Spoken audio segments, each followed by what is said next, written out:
Folks, Black Star Network is here. Hold no punches. I'm real revolutionary right now. Black power. Support this man, Black Media. He makes sure that our stories are told. Thank you for being the voice of Black America, Roland. Stay black. I love y'all. All momentum we have now, we have to keep this going. The video looks phenomenal. See, this difference between Black Star Network and Black-owned media and something like CNN. You can't be Black-owned media and be scared. It's time to be smart. Bring your eyeballs home. You dig?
Today's Friday, November 10th, 2023. Coming up on Roland Martin Unfiltered, streaming live on the Black Star Network. Vice President Kamala Harris files the paperwork putting President Joe Biden on the South Carolina 2024 presidential ballot, leading off the Democratic presidential primary. Alabama Senator Tommy Tuberville continues to block hundreds of military nominees over the Department of Defense's abortion policy. Virginia Democrats take control of both the Senate and the House. We'll talk with Delegate Don Scott, Virginia's House Democratic leader, who will become the first black Speaker of the House in Virginia, about how that happened.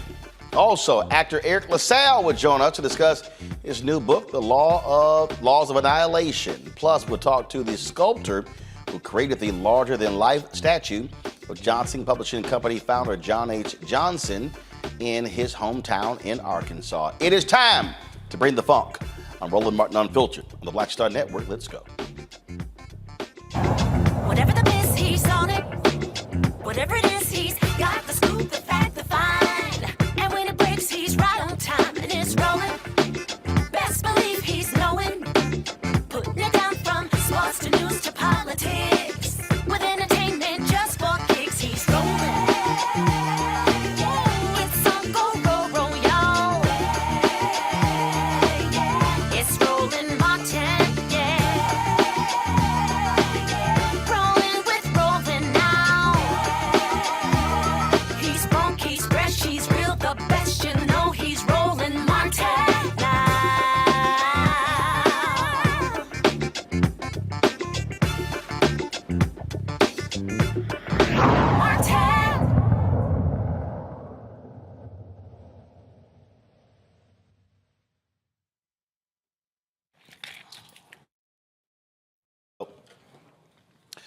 Vice President Kamala Harris made a trip to South Carolina today.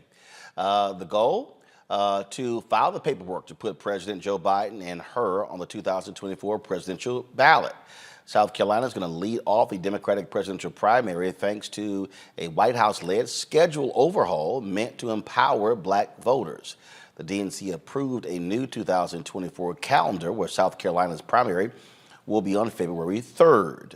Nevada will be held, of course, 3 days later. The schedule also moves Michigan into the group of early states, voting before Super Tuesday on March 5th, when most of the country has primaries. In recent months, Harris has traveled the country to build excitement among young people and voters of color, when polls show that most Democrats believe Biden is too old for a second term. My panel joining me right now from Detroit, Michael Imhotep, host of the African History Network show, Joy Cheney, founder of JOI Strategies out of D.C., Matt Manning, civil rights attorney out of Corpus Christi, Texas. Glad to have all three of you.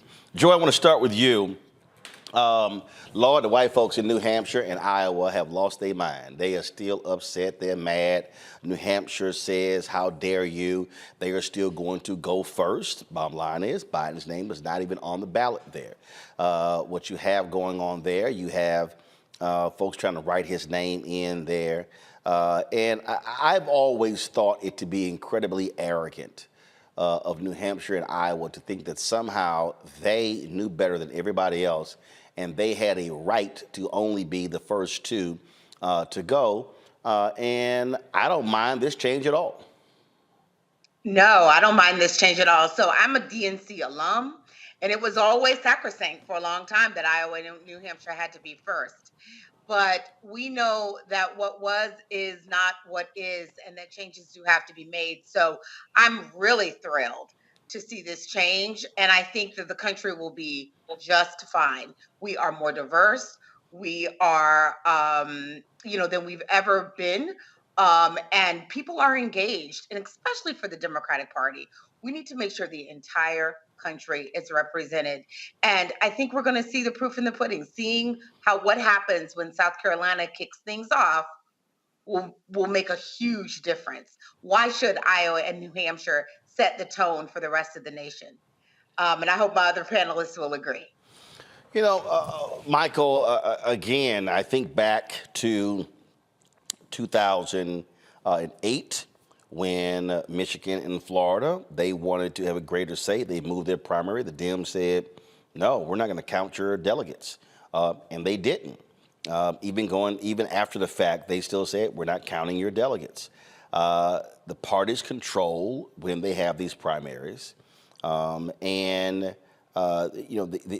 issue for me is, and forget the fact that Biden never has done well in the first two states. I still believe that the move was good, it was necessary, and at some point, you got to put arrogant folks in their place. And if you're Iowa and New Hampshire, what they really are pissed off about is that the millions and millions of dollars that normally are spent in their states on hotels, television, radio, food, staff, all of those things, that ain't happening. And that's why they're upset. Well, that's part of the reason why they're upset. The other part of the reason why they're upset is because it moves to the forefront issues that are pertinent with the African American community. Okay, this is another reason, and it's going to cause other people who are running. Now, I'm not talking about other Democrats because that's just a waste of time, but it's going to cause other people who are running and paying attention to have to shift their policy platform.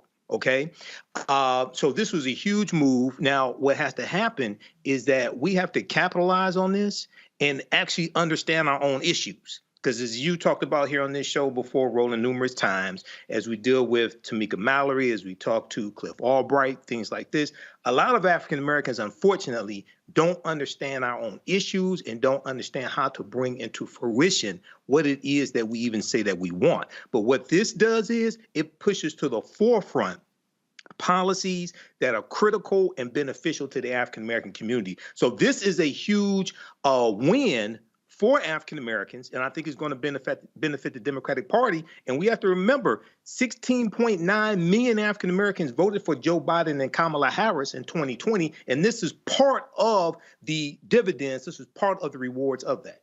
You know, Matt, again, the folks in Iowa and New Hampshire, they have been just beside themselves, just so angry, so upset. And it does change the focus on the issues that are talked about as the outset of the campaign, and which I think is important. You take Nevada. Nevada, by being second, has a significant Latino population. That changes the focus, if you will. I was so sick and tired of hearing about them damn farmers and ethanol and all that crap, in Iowa. And it was, and let's just be clear, the Iowa Democratic Party totally screwed up their caucus. I was on the set of CNN in 2012. We were there till 2 or 3 o'clock in the morning because they didn't know how to count, only 200,000 people. And I still think the caucus system is stupid anyway. But again, I think the change is good and necessary, and it's going to make for a much more interesting, a much more interesting open primary in 2028. Well, and I think that the protest shows you that a lot of what you hear rhetorically as it relates to the issues is more virtue signaling than it is anything else, and that their self-interest is really what's driving a pushback against changing it to South Carolina, particularly as we see social issues always discussed. It's a lot of times liberal white people who are carrying the mantle for that. But when the opportunity comes for Black issues to be at the forefront because of the sequencing, you see a pushback. So one, I think that kind of ferrets out who's really about what they say they're about.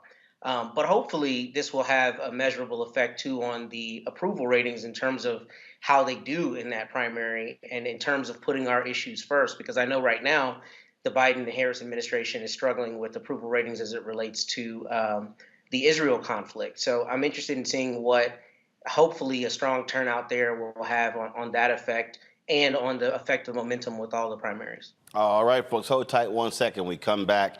We're going to talk about New York Mayor Eric Adams. He's having some issues. FBI seizes his cell phones as well as his iPad in their investigation into whether or not foreign money was used in his mayoral race. We'll be right back on Roland Martin Unfiltered right here on the Black Star Network.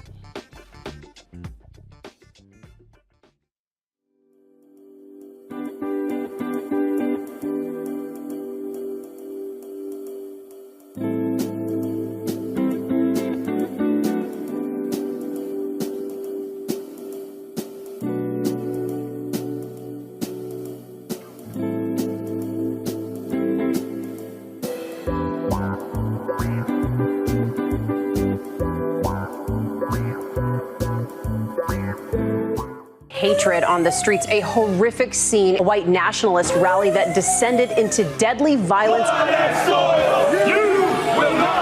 White people are losing their damn minds. An angry pro-Trump mob storms the U.S. Capitol. We're about to see the rise of what I call white minority resistance. We have seen white folks in this country who simply cannot tolerate Black folks voting. I think what we're seeing is the inevitable result of violent denial. This is part of American history. Every time that people of color have made progress, whether real or symbolic, there has been what Carol Anderson at Emory University calls white rage as a backlash. This is the rise of the Proud Boys and the Boogaloo Boys. America, there's going to be more of this. Here's all the Proud Boys, guys. This country is getting increasingly racist in its behaviors and its attitudes because of the fear of white people. The fear that they're taking our jobs, they're taking our resources, they're taking our women. This is white fear.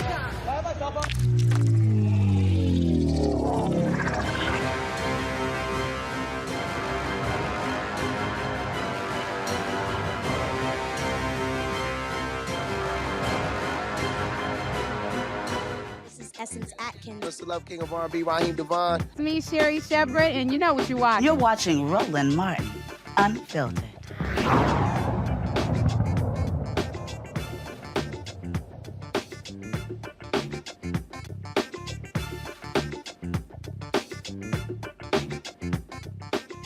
A few days after federal authorities raided the home of the chief fundraiser for New York Mayor Eric Adams, causing him to rush back from meetings in Washington, D.C., well, guess what?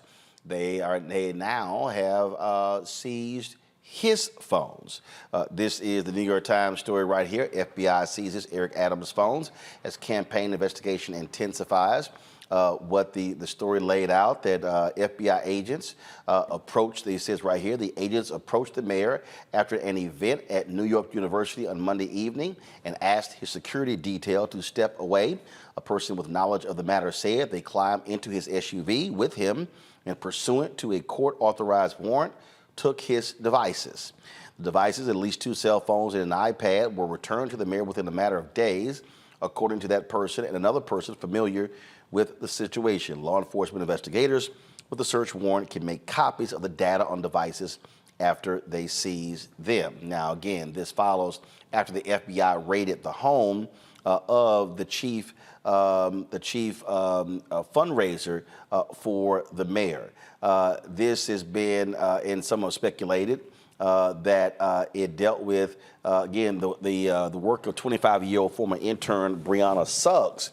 Now, her home was the one that was raided. She was the star fundraiser for the mayor.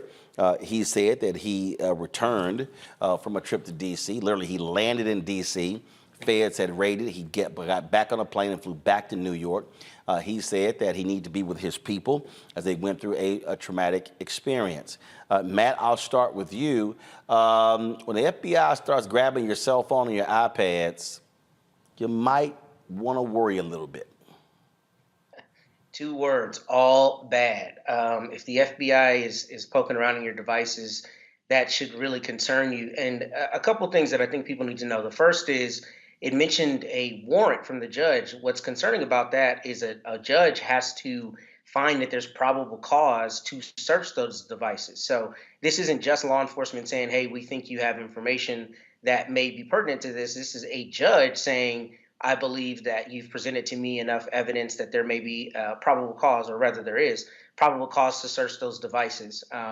So that would be concerning. I don't know all the ins and outs of federal campaign laws, but recently I was asked to be counsel for a campaign. I'd never done it before. I called a friend of mine who works in that space, and she told me that the joke is FEC jail is real jail, meaning that the feds take very seriously any issues as it relates to campaign finance. So this would be concerning. I will say, however, with him being the candidate, I don't know how intimately involved he would be and whether his devices really have that information on them. But I'll tell you, in my practice, digital devices are, bar none, far and away today, what gets people in the most trouble, particularly because those cell phone dumps can find deleted images, deleted text messages. Things you think you can hide cannot be hidden in phones the way you think that they can be. So this could be concerning if there's, in fact, information or evidence that they've done something against the law as it relates to their campaign finance. Joy, what do you make of this? You know, I want to wait and see. Just because he is the candidate, we don't know all the details. I think it makes sense to have his devices. Hopefully they exonerate him and make it seem, or at least remove one source of evidence that he might have engaged in some wrongdoing. FEC jail is real. I also think it's a reminder that, you know, for Trump and Republicans who believe that the FBI is biased against them, it's not true. The FBI is biased against wrongdoers, right? People who break the law or who are suspected as breaking the law. With any luck, we will have an investigation here and it will not result in further charges.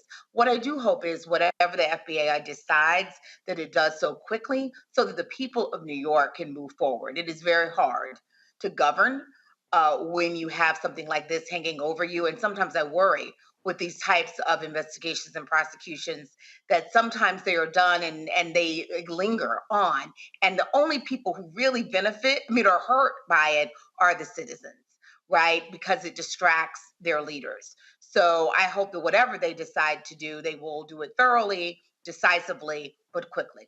Michael. Yeah, Roland, I was reading an article from the New York Times as well, and it seems like this investigation is it's a criminal inquiry into whether his 2021 campaign conspired with the Turkish government and others to funnel money into its coffers. So that just sounds, I don't know Mayor Adams personally, but everything I know about him through the media, that doesn't sound like him. We'll see how this plays out, this investigation. But this is a big development. This is not something that's good, but we'll see what they actually turn up as evidence. Matt, again, Adams, former New York police officer, he has talked about how he is very much about doing everything the right way. He says sometimes he's driven his staff crazy by that.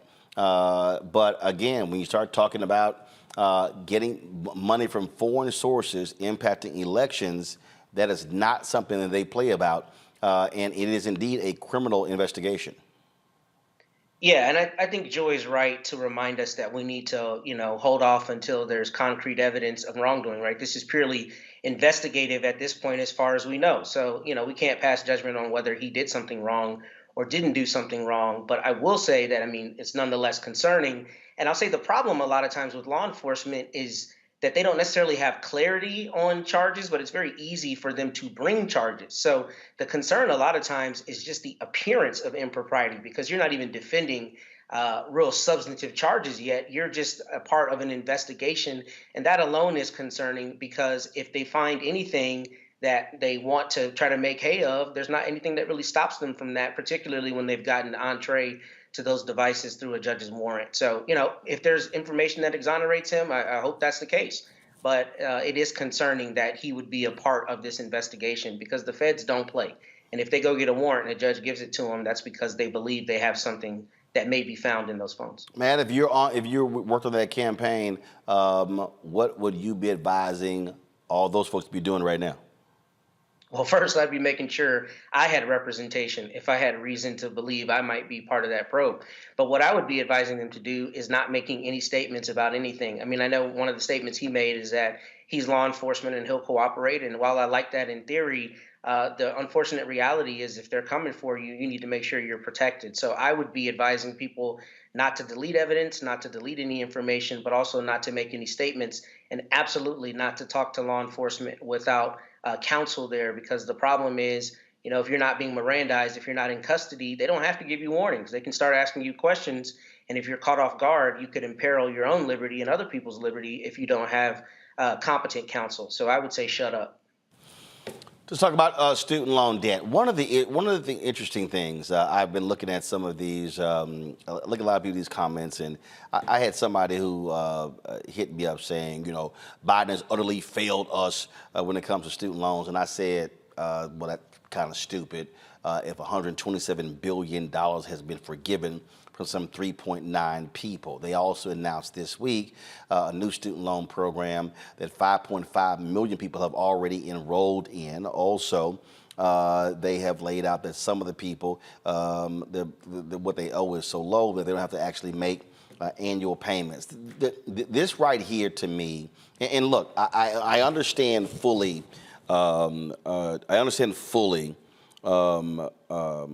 Michael, what people say. Well, they say, well, Biden promised he was going to get rid of student loan debt. Well, let's see what happened. First and foremost, he made the announcement. Supreme Court overruled him, ruled it unconstitutional. So this notion that some people are running around saying, well, he failed us in doing so, strikes me as kind of stupid. It strikes you as kind of stupid because it is stupid, Roland. They don't understand what it is they're looking at. This goes back to 2016 when Donald Trump won through the Electoral College, because most people don't understand how the Electoral College works, and he was able to get 3 Supreme Court justices confirmed. after Mitch McConnell helped to block Merrick Garland, who was Barack Obama's Supreme Court justice. So they flipped the U.S. Supreme Court, and you have now a 6-3 conservative majority.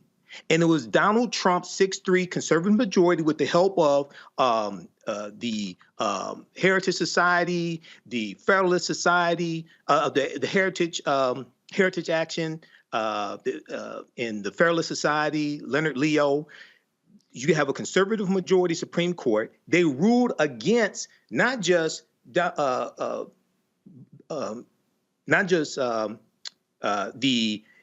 student loan executive order from President Joe Biden, but also struck down affirmative action in college admissions. Okay, so this is understanding that there are 3 branches of the federal government, not just the executive branch, which we definitely have to keep, but it's also the judicial branch of the federal government, federal courts, Federal Court of Appeals, and the U.S. Supreme Court. Okay, so this is why I tell people, you have to read the U.S. Constitution, because if you don't understand the U.S. Constitution, you're not going to understand any of this and how all these parts come together. It's the same thing that's going on right now. We're about 7 days away from possibly a government shutdown. And you have people who voted for Joe Biden. Maybe they didn't vote in the 2022 midterm elections, but don't understand that based upon Article 1, Section 9, Clause 7 of the U.S. Constitution, the power of the purse belongs to Congress, the ability to tax and spend. So the president, the White House submits an annual budget, but it's confirmed by both the House and the Senate. So we have to actually understand how this game is played so we can play the game to win as opposed to just being bystanders. This here is a tweet that Walter Kimbrough, Matt, put out. This was an article. It was in Bloomberg. And he said the Supreme Court struck down President Joe Biden's plan to cancel as much as $20,000 in federal student loan debt per borrower for those making under $125,000 a year. He goes, and then he says, yet an educator interviewed won't vote because Biden didn't do it. Crazy. Are people that dense? This notion that he didn't do it, he tried, he did, another equal branch of government said you can't do it. But they still have been able to cut it's $1.6 trillion in student loan debt out there. They've been able to cut $127 billion. Please explain to me or show me where any Republican wants to get that done. So this idea that, oh yeah, damn the $127 billion and damn the 3.9 million that were helped, it wasn't me, so he didn't do it. This is a particularly sore subject for me, considering I paid my student loans today, this morning. I don't enjoy having to do that, but nonetheless, I'm blessed to be able to. But yeah, you're right. Look, I mean, it was the Supreme Court's decision, not Biden's, and they attempted, I think, valiantly to do that. But I think really we're having the wrong conversation when it comes to student loans. Student loans are always had in a conversation about, basically some faux morality about you've made an agreement, you need to honor that agreement, so on and so forth. But it ticks me off when we talk about this because, we subsidize farmers. We're the same people who talk about free market enterprise, but we find a way to fix prices so that some corn grower in Iowa doesn't lose their shirt on their corn harvest. That to me is problematic because it seems like we're doing one thing and espousing another, but in a different scenario, we're handling it differently. So to that end, the Biden administration did in fact try to nix a lot of the student loans. And that was already a question. I think Michael, laid it out perfectly. There is a check and balance, and an executive order only has so much strength as it relates to things that can be done and that can't be done as it relates to what the Supreme Court decides to uphold. But the bigger thing is Congress needs to recognize that the cost of going to college is extraordinary these days. It balloons every year. And the fact that there's no price control on that is really the biggest determinant for this, because the reality is we live in a society now where having an education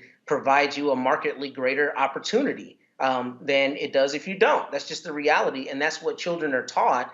And until Congress sees this more as an issue that I think energizes and helps, your average American more than it does some faux moral question, we won't make meaningful progress on that despite what the administration does, because this has to be remedied through congressional legislation. And until that happens, we're going to have the same impasse and the same BS conversation that we continue to have about student loans. See, the thing that drives me crazy, Joy, and it really bugs me.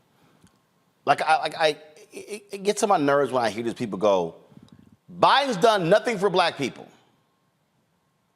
And you go, nothing? I know. And it's sort of this absolutism. And people are stuck on this. And then, like, for instance, I get a kick out of the, well, we ain't got no anti-black hate crime bill. Actually, there have been 3. Yeah. There have been 3. And so this idea that, I mean, Civil Rights Act, it's actually an anti-black hate crime bill. The James Byrd Act, that was as well. The act that dealt with the burning of black churches, that as well. And you have these people who say these things as if nothing has been done. And then this idea, like, in fact, I saw somebody the other day, so Chuck Schumer sent out a tweet where he was talking about federal judges. And so his tweet was, where is it? He was talking about judges that was confirmed. So this is the tweet here. Confirmed, Monica Almadani as district judge for the Central District of California and Brandon McMillan as district judge for the Eastern District of Michigan. With their confirmations, the Senate has now confirmed 50 black judges and over 100 people of color to the bench. And then people go, oh, well, judges don't matter. And you're like,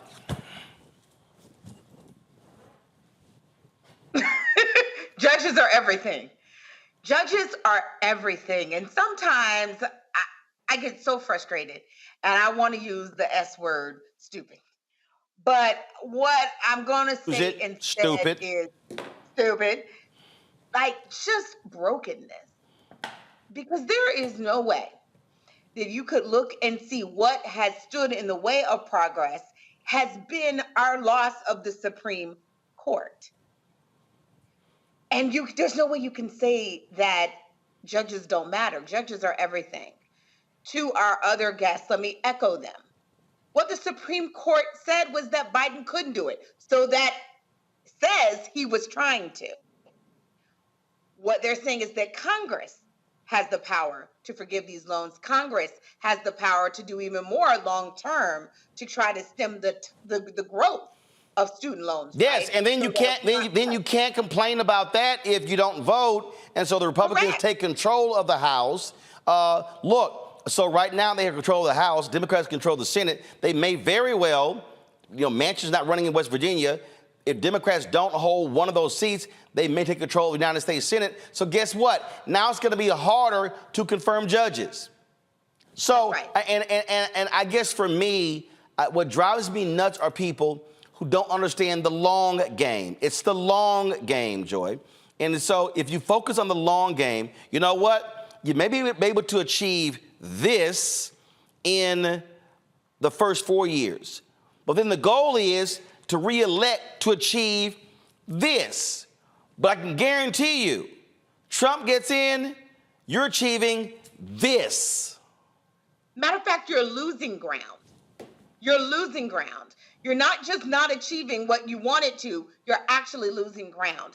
And that goes to not just student loans, that goes to reproductive health, that goes to your views about Israel and Palestine and what's happening there. If you don't like it, trust me, the Republicans don't have anything for you in terms of that. They will make it worse as they did during the Trump presidency. So it's just factually incorrect. But it's also a reminder to all of us. We have got to educate our friends and family. They need to all watch Roland, yes. But we also, around the Thanksgiving table, You cannot allow this type of ignorance, misinformation to just go unchecked. So you gotta bone up on your facts, your talking points, etc. And you have to challenge those loud voices in your family who can really suppress the vote. You have to say something to them. No, I'm sorry, I respect you, but I respectfully disagree. And here are the facts. If not, we are going to see further setbacks. And as you've noted before, look at their plans for 2025. They're trying to dismantle our democracy so that we can't fix it later. This is our chance and our moment to save our country and make it what it's not, but what it could be. Well, I just would like for people to make an attempt to actually understand Civics 101. It would be nice. It would be real nice. Coming up next, folks, we're going to talk about, speaking of what happens, again, when you execute a plan. We'll talk with Virginia House Minority Leader, Delegate Don Scott, who come January will not be the minority leader. They now control the Virginia House. How did they do so against a governor who was sure he was going to take control of the House and the Senate and be able to run the table with his MAGA policies? That is next on Roland Martin Unfiltered, the Black Star Network. Please, folks, support us in what we do. Join our Bring the Funk fan club. Your dollars make it possible for us to do what we do. And so senior checking money order to P.O. Box 57196, Washington, D.C. 20037-0196. Cash App, $RM Unfiltered. PayPal, R Martin Unfiltered. Venmo is RM Unfiltered. Zelle, Roland at RolandSMartin.com. Roland at RolandMartinUnfiltered.com. We'll be right back. When you talk about blackness and what happens in black culture, we're about covering these things that matter to us, speaking to our issues and concerns. This is a genuine people-powered movement. There's a lot of stuff that we're not getting. You get it, and you spread the word. We wish to plead our own cause. Too long have others spoken for us. We cannot tell our own story if we can't pay for it. This is about covering us. Invest in black-owned media. Your dollars matter. We don't have to keep asking them to cover our stuff. So please support us in what we do, folks. We want to hit 2,000 people, $50 this month, raise $100,000. We're behind 100,000, so we want to hit that. Y'all money makes this possible. Checks and money orders go to P.O. Box 57196, Washington, D.C. 20037-0196. The Cash App is $RM Unfiltered. PayPal is R Martin Unfiltered. Venmo is RM Unfiltered. Zelle is Roland at RolandSMartin.com. Next on the Black Table with me, Greg Carr, we welcome the Black Star Network's very own Roland Martin, who joins us to talk about his new book, White Fear, How the Browning of America is Making White Folks Lose Their Minds. The book explains so much about what we're going through in this country right now, and how, as white people head toward becoming a racial minority, it's going to get, well, let's just say, even more interesting. We are going to see more violence. We're going to see more vitriol, because as each day passes, it is a nail in that coffin. The one and only Roland Martin on the next Black Table, right here on the Black Star Network. On the next Get Wealthy with me, Deborah Owens, America's Wealth Coach, inflation is on the rise. Interest rates are high. Can you still thrive during these uncertain times? On the next Get Wealthy, you're gonna meet a woman who's done just that, living proof of what you need to do to flourish during these uncertain times. These are times where you take advantage of what's going on. This is how people get rich or richer. That's right here on Get Wealthy, only on Black Star Network. I'm Dee Barnes, and next on The Frequency, we have griot, performance artist, and author writer, singer, and composer, Queen Mother Nana Camille Yarborough. Please join us for an incredible conversation of knowledge, wisdom, and power of the elders. I'm a perception changer. You're a rearranger. You're a mind evolver and a problem solver. You're a beast eater, a soul excreter, a void filler, and a bile spiller. You are a thought former, a plan former, a power orchestrator, and a tongue translator. Right here on the frequency on the Black Star Network.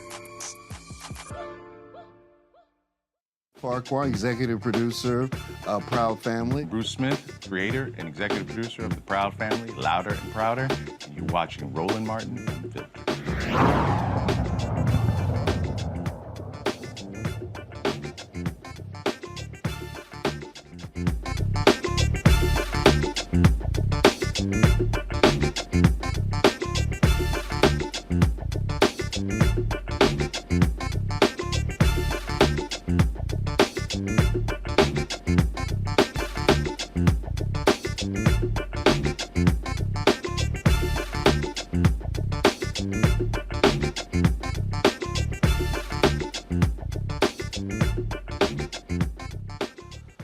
Tuesday was a huge night in Virginia. Republican Governor Glenn Youngkin, boy, he was sure that he was going to have a trifecta. He thought that he was going to be able to have Republicans control the Senate. Democrats right now control the Senate. He already had the House. But what ended up happening? Didn't get the Senate, and Democrats took control of the House. It was a clear plan that was led by my next guest. It was one that people said, hey, I don't think you can raise the money. I don't think we can do these things. But he understood that if you put in the work, good things will happen. Joining us right now is Delegate Don Scott, who is the Democrat House Minority Leader in Virginia. But that will change in a couple of months because now that they control the chamber, he will be the next Speaker of the House. Frack, glad to have you here. You feel pretty good this week, huh? What can I be angry about? I'm happy. We're great. We're doing everything that we said we would do. I think sometimes people underestimate us, and I love that because that's my superpower, being underestimated. And so one of the things that people do, you can get a lot done when people don't think you're a real threat. And so I think what happened in this case, we were underestimated.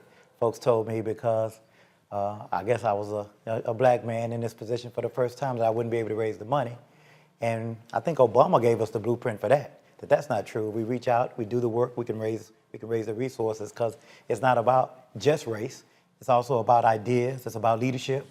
And I think we were able to put those things together, to get a plan, to put Virginia, the old capital of the Confederacy. Now they're gonna have a black man as a speaker for the first time in the history of this great state. I was cracking up laughing because Charlie Kirk, Republican, he was all mad and upset, saying Democrats, they outspent us by $8 million. Youngkin, even Ronna McDaniel admitted that Youngkin told them, hey, we don't need the RNC money, and now they're mad because they lost. Well, that's what happens when you underestimate people and you don't use all of the arrows in your quiver. We used every single thing. We overspent. We knew we needed to because Virginia is a purple state. People don't realize, but in the House of Delegates where I serve, the Republicans have been in the majority for 22 of the last 24 years. Wow. So that is the cockiness that they come with, rightfully so. They've won 22 of the last 24 years. Well, the cockiness of them, but also, let's just be honest, in many cases, the complacency of Democrats in not understanding how do you turn out your base. You have to turn out your base. You have to amplify your base. You have to continue to talk to your base, educate, advocate, and it can't just be during the election cycle. So I'm committed after we do this, that next year in January, we'll be talking, we'll be having listening conversations as we continue to talk to our communities, all of our communities, not just the black community, but the entire Commonwealth, to talk to them about what we're doing. I heard you talking about, people say, well, what did they do? What did they not do anything? We're doing a lot, and we did a lot for the short time we had the majority, but nobody understands and knows, so we have to continue to communicate because Janet Jackson wrote a song about it. What have you done for me lately? And so that is the voters. You have to continue to educate, otherwise they'll go backwards. I think the voters want normalcy again. They believe in democracy. They don't want the mess that the Republicans have caused, that they've seen them doing in D.C. They don't want it in Virginia. And I think it was a clear repudiation of MAGA Republican politics and Governor Youngkin I call him MAGA light. He tries to be MAGA light. He wants all of the benefits of MAGA, but he don't want to go as far as Trump.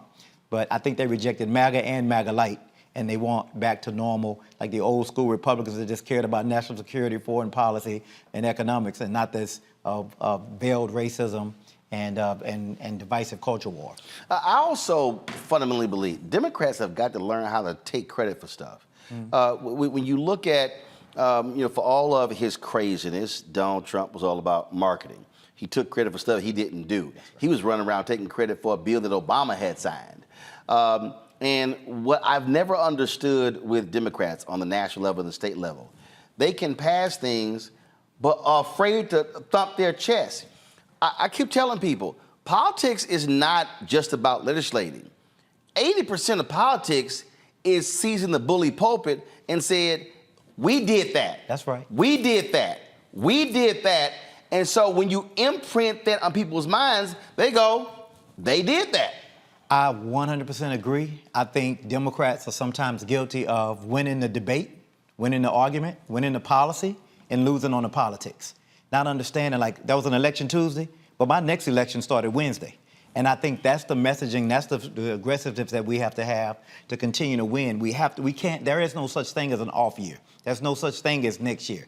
The next day, your communication begins. The next day, your messaging begins. The next day, you begin to talk to your voters again and get them refreshed. So when the time comes and you need them, they'll be there. But if we only come around when it's raining to ask for an umbrella, then you're not going to get it. You have to always be there and be prepared, even when it's not raining, to ask for an umbrella. And I think that's what the generation of leaders in Virginia now, being led by me, I believe you have to do that. I think you have to bring in diverse voices. You have to bring in representation. You have to bring in a little bit of everybody, because the Democratic Party is a big tent party.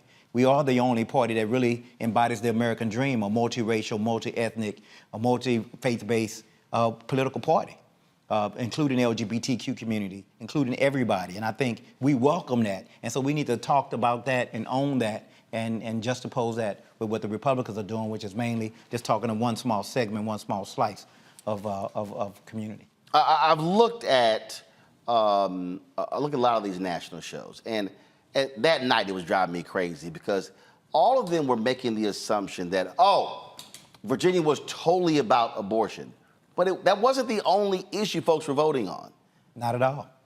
I mean, you have to remember, the governor's first thing, the first executive order he passed, his day one agenda, he called it, was to pass an executive order banning CRT. That offended a lot. Like, you don't want to teach our history? So people need to understand, like, it was not only that, it was banning, attacking public education. You know, some people called it one thing, but we saw it as you want to defund public education. And I think those messages resonated. He wanted to ban books. I mean, so when you start talking about that, he wanted to do $1 billion ongoing permanent tax cut for corporations that didn't ask for it and didn't need it. And take it away from... With the state sitting on a massive surplus. With the state sitting on a massive surplus, when we just had a report that said we've been massively underfunding our public schools. Who goes to public schools? So we had a lot of folks that said, hold on, what is this guy doing? He might be likable. He might be Trump light. He wear that red vest. He's likable, but we don't like his policies. So he can stay there, but we're gonna get rid of his co-conspirators. We throwing them out, and we're gonna start over. And I think that's what we've done. We have an opportunity to continue to build. Virginia is a very purple state. The way these new maps are drawn, it's very slim margins. The last election we lost the majority by about 200 votes out of millions cast. And so this time we won the majority. Probably the 2 seats that made the difference was about 1,800 votes out of millions cast. You have to micro-slice, micro-target, talk to your voters, and then you got to spend a lot of money, because if you don't spend it, they're going to bully you out. So you have to do it to keep up with the communication. So I think we learned some lessons, and we're going to continue to learn lessons. We gave the most money. I raised the most money of any minority leader in the history of the Commonwealth of Virginia. We gave the most money direct to our candidates, because we wanted candidates to be free to talk to voters, to knock doors, not to be doing call time, which is what you do normally when you're running for office, always on the phone trying to raise money. We wanted to free them up for that, and we had our leadership team, led by me and others, to be able to bring in the resources to fund those campaigns. And speaking of that, when you talked about how you have to speak to these areas in off years. I think that's important. And like I am constantly saying on this show, in speeches and other places, that people look at elections the wrong way. We run out here and we go, vote, vote, vote, vote, vote. And I'm like, folks, voting is the end of the process. Before you vote, you gotta be registered. And then before you get registered, I've gotta educate and enlighten you on why you need to get registered. And then when you register, why you need to vote. And I think the thing that drives me crazy, and I'm gonna say it, largely with these white Democratic strategists, they just wanna dump the money on TV and radio and don't want to spend the time parsing the data, educating the voters, talking to them, connecting the dots, going through all of that, looking at the precincts, where the weaknesses are. Let's send folks there to turn them out. Is just think, oh, just run the ads and that's gonna solve it. No, and I believe Biden and Harris has to do the exact same thing. It's a bunch of people saying, oh, something can get done. Then when you run it down, oh, we ain't know all that. So you gotta, I believe they gotta spend January to July really focusing on educating and enlightening, and then you get them to register and then vote. I mean, I think President Obama made the blueprint for grassroots outreach before you do that, but you got to inspire people first. And I think we have to continue to educate, advocate, and inspire, because you think about it, 1965, Voting Rights Act, that's the beginning of America as I see it. Right. That was the beginning of America. And if you think about it, you didn't have to tell black folk to go vote. We knew we was getting cracked in the head. We had to go vote. Voting was a way of saving our lives, right, and saving our children's future. So we have to go back and make people understand that just as it's not physically as hostile, they still killing you in your pocketbook. They still killing you in education. And so we have to continue to educate folks, and we got to continue to educate all communities to let them know everybody has a stake in this. And I think a lot of white folks, when I talk to them, I got put in this position by my white colleagues. It's not racial. They want excellence, they want leadership, they want guidance, and they want fighters. And I think people want to see that in their leaders, and that's why Trump is so popular, because he's known to be a fighter. He's doing those things. We may not agree with it, but they see him as their champion. Right. And at the end of the day, we need to match that same energy and have our own champions. I often talk about when black people, when we vote at a higher rate, we can sweep elections. Of the 5 town halls we did with you in the House Democrats, one was in Petersburg. And so that's a perfect example. Significant black population, go to my iPad, but a Republican, Kim Taylor, won with re-election. She beat Kimberly. They haven't called it yet. They haven't called it. They haven't called it yet? Yeah. So it was like, last I checked, she was up by 173 votes. Yeah. And when you look at the numbers, yeah, when you go through and look at, because like you see this piece right here, this is Richmond.com. They said in here, Taylor, small business owner, was first elected to the House. Said both parties thought they had a good chance in the contest because of geography.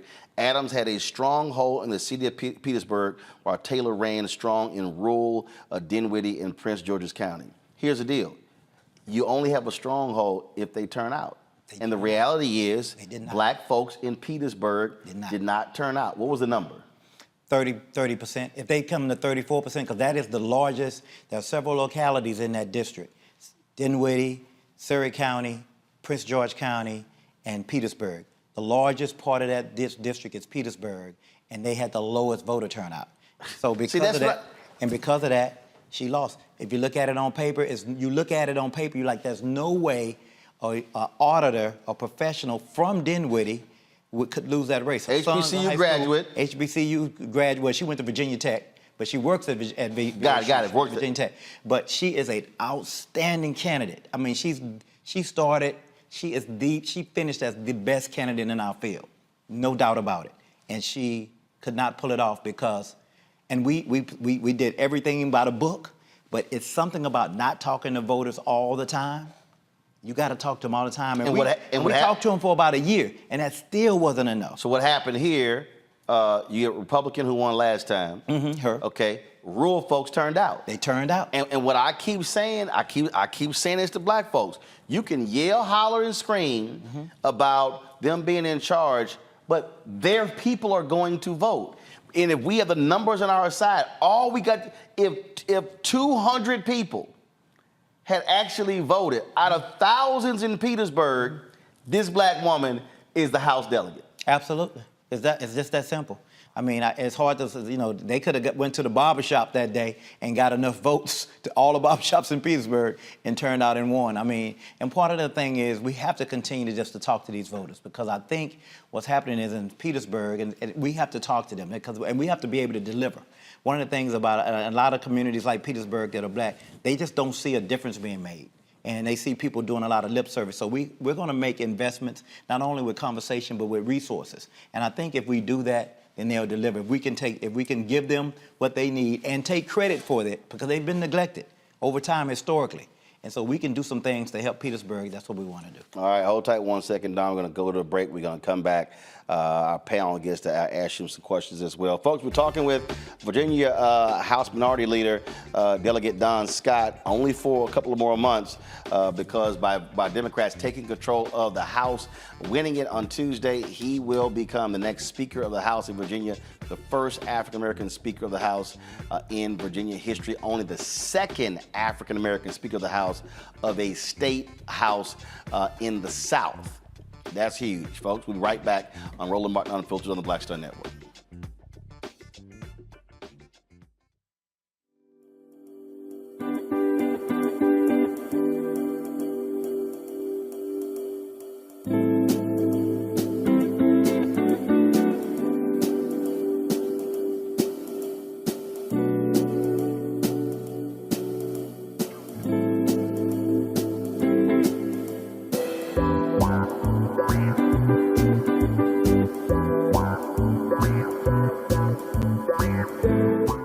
Grow your business or career with Grow with Google's wide range of online courses, digital training, and tools.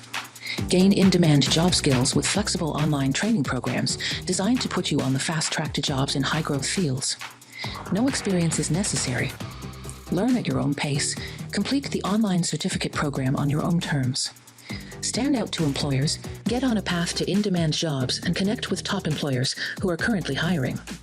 Take one professional career certificate program or all 6. Earn a Google Career Certificate to prepare for a job in a high-growth field like data analytics, project management, UX design, cybersecurity, and more. All professional career certificate programs must be completed by December 31st, 2024. Scan the QR code to complete the application.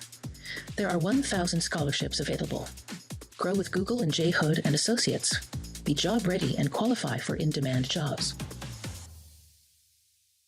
Hi, I'm Dr. Jackie Hood Martin, and I have a question for you. Ever feel as if your life is teetering and the weight and pressure of the world is consistently on your shoulders? Well, let me tell you, living a balanced life isn't easy. Join me each Tuesday on Black Star Network for A Balanced Life with Dr. Jackie.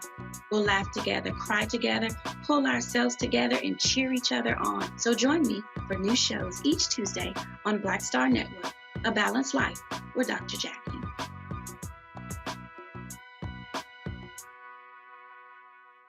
Hey, it's John Murray, the executive producer of the new Sherry Shepherd Talk Show. This is your boy, Earthquake. And you're tuned in to Roland Martin, Unfiltered.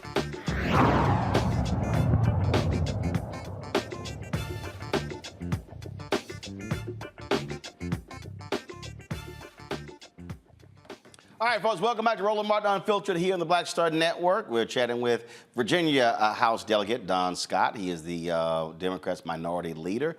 For now, after their success on Tuesday, taking control of the House, he is going to become the Speaker of the House when the new legislature it convenes in January. Questions from our panel. I'll start with you first, Joy. Speaker-elect Scott, we need you in D.C. I don't want to know all of your private conversations, but I hope you are talking to the DNC, the DSCC, the DCCC, and the White House. Now, let me ask you a question. You've talked about your Get Out the Vote campaign, but not just that, really starting from the beginning. If you are a candidate running for office, what do you need to be doing today? Give them a concrete example. The first thing you have to do, I believe, is you have to have, I think a lot of people run for office because some people in local communities, they just want the title, unfortunately. We need people to come in who have a heart for service. You have to love this, and the empathy has to be there to be a great servant. From that, then you're going to do the community work. You're going to do the outreach. In whatever community, black, white, Latino, doesn't matter. You're going to do the outreach to your community to make sure they know who you are, know where you stand. You're going to educate yourself on the issues. I can tell you, this is a true story. I've had people get elected and didn't know they had to live in Richmond for a couple of months while they were serving. They thought they could go home every day. I mean, they thought they didn't even have to come to Richmond. They could serve from home. No joke. And so I think you need to know what you're getting into, understand the job. The first thing that I did when I got elected, I've only been elected, I'll finish my 4th year in service, and I'll begin my 3rd term in January. And I used to look on YouTube. I used to do all of the, look at the arguments, look at the debates, look at the format, because I like to be right. And so I know a lot of people come into this not understanding what they're getting themselves into, don't understand the time sacrifice. You have to know you're going to make a lot of sacrifice from your time and your family. You have to have your family support.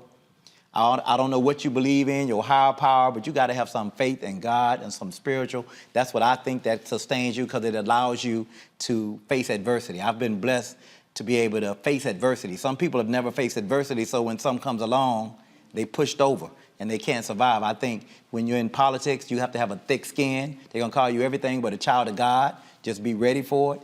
And those are some of the first tips that I would tell people. Don't get into this if you're going to be a shrinking violet, because it's difficult, because you're going to have to stand up for yourself, because you have to stand up for the folks that put you in this position. Michael. Amen. Michael. Okay, yeah, all right, Delegate Don Scott. Congratulations on this. I was watching returns on Tuesday night. You started talking about some of the key issues that resonated with African Americans, book bans and suppressing the teaching of African American history, things like this. But I wanted to drill down more on that. What role did African Americans play in delivering the the state House of Representatives to Democrats? And like, what was the percentage turnout, or any information you could provide on that? And more specifically, how did you message to African Americans to get them to turn out and vote? You know, this governor made it really easy to message. I'm gonna start with that, because that's how bad he was and how incompetent he was. One of the things that he did at the very end was that he purged voters from the rolls and didn't know. Originally, he said it was 270 voters that had been purged, and then a couple of weeks later, they said it was over 3,000 people that had been purged. Now, I just told y'all the numbers of how close these elections were. We won the majority in 2 races by about 1,800 votes. If you purge 3,000 voters in the right place, you can throw a whole election in Virginia. And so I think voters repelled against that. They rebelled against that. It really angered some people that they were trying to steal this sacred franchise. And I think that was one of the things that turned out black voters and voters generally. I think a lot of times people think black people want something different than white people. We all want the same things. You know, Maslow's theory, you know, safety, security, food, shelter. Then you can start, you know, trying to self-actualize. But we all share those same things. We want to be safe in our communities just like just like white people. We all have basic same human dignity needs. And so the difference is sometimes we speak a different language and culture. And the difference is we start from different places sometimes. The governor took out the word equity. We created a statute that said you're going to create a diversity, equity, and inclusion officer. He said we don't need equity. We just call it a diversity, opportunity, and inclusion. And so he didn't fill the mandate of the statute. He never filled the position. He put in a guy to fill this fake position, a black guy who had worked at Chick-fil-A the year before. He literally had been a manager at Chick-fil-A. And he made it really easy to communicate to black people about how incompetent he was and how much he did not really care about their issues. When you talk about what black voters and what black delegates did to get us the majority, the 51st vote for me, the race that they called last, was a black man named Michael Fagans. He's a retired Master Sergeant, my frat brother as well, retired Master Sergeant in Virginia Beach. He became the 51st voter. He is not in a majority black district. He is a black man who can talk to anybody. And I think what we have to take away from this election is that people want leadership no matter what the package outside looks like. If you share their values, you speak to their issues, they will vote for you. We have 30 new members we're going to have 30 members total in the Black Caucus. Out of 140 people, we're going to have 30 of those seats between the House and the Senate. So black people and white people are seeing that black leaders and black people are ready to lead. Right. Okay. I won't hold it against you that you're an alpha. I'm still glad you won. I saw that stuff on your thing. I wasn't going to say nothing about it because I feel sorry for people. I feel sorry for some people. My mama taught me to be polite. You can't hold it against them. That's Alpha and everybody else. I don't know why our little brothers and sisters get so angry sometimes. Who? Our little brothers from the other organization. Nah, I call my children. Yeah, I don't want to do them that bad. I do. I call them children. I tell them, who's your daddy? Matt, your question. Well, first, let me say we need you in Texas, not in D.C., brothers. So congratulations. Well, he's actually from Houston. He went to an inferior high school called Sterling. Oh, watch it, boy. It ain't Jack. You know it ain't Jack Yates. Stop it, boy. You know, y'all ain't won nothing. We won some things. Where's Zena Garrison from? Y'all ain't won nothing. Where Clyde Drexler from? That's 2. Okay, I can keep going. Where Debbie Allen from? Okay. Where Felicia Rashad from? They sisters. You can't count them. They ain't have no choice. Boy, don't even start. Don't even start. Go ahead, Matt. Well, here's the question. Where did Debbie Allen and Felicia Rashad go to school? That's the real question. Jack Yates High School. He talking about Howard. Howard University. Yeah, but if they don't do it right at Yates, they not doing well at Howard. Nice try. Nice try. Now go and ask your little question. As usual, I'm focused on the facts and the questions here. If you would, Brother Scott, what is your legislative agenda going forward? Because I know Youngkin is out, I guess, next year. You've got a majority in both, so whatever you send to his desk, you can basically veto his veto. So I'm interested in what you're expecting the primary issues to be for the legislative agenda, and specifically if you think there will be any constitutional amendments on issues that we're seeing in the national zeitgeist, things like qualified immunity, CRT, abortion, anything else that might be looking at constitutionally amending those issues. Thank you very much. Yeah, you can expect, I'm going to start with that at the beginning. You can expect to see a constitutional amendment to make sure that we protect women's reproductive health care. That will happen. You will see a constitutional amendment for automatic restoration of rights.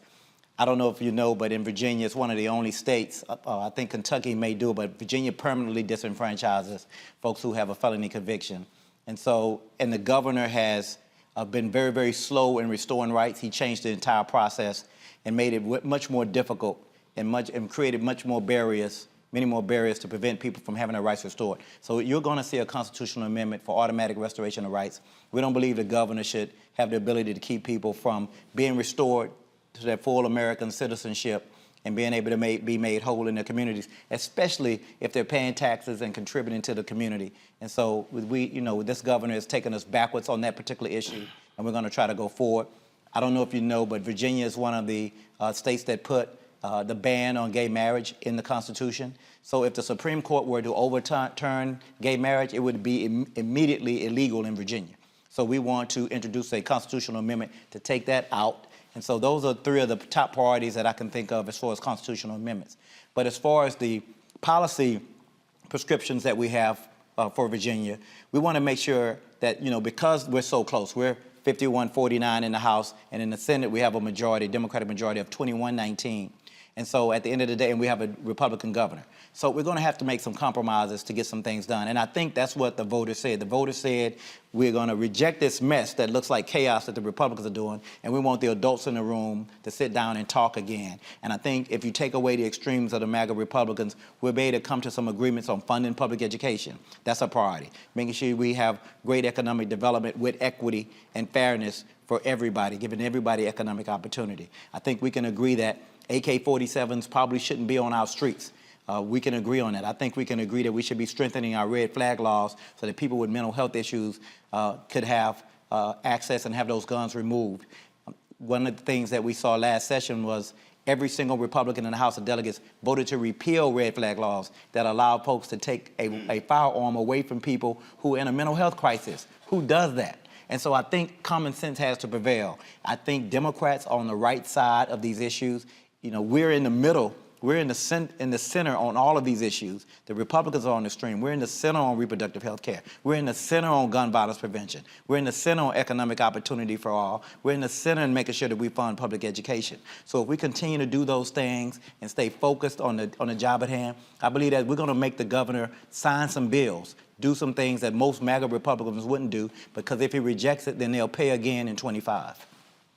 Last question I have for you. You obviously see poll numbers, national.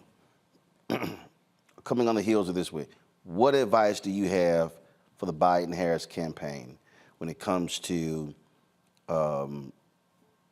really trying to speak to the needs of the voters in order to win a re-election? I think they're gonna have to get rid of the window dressing. I think we do a lot of window dressing, and you're gonna have to drill down and really start talking to voters about the things, everyday kitchen table issues. One of the things that people, you know, unfortunately, I know we want to think this is all philanthropic and everything, but we some selfish things. And so we want to know what's in it for us. And I think we got to start telling people what's in it for us.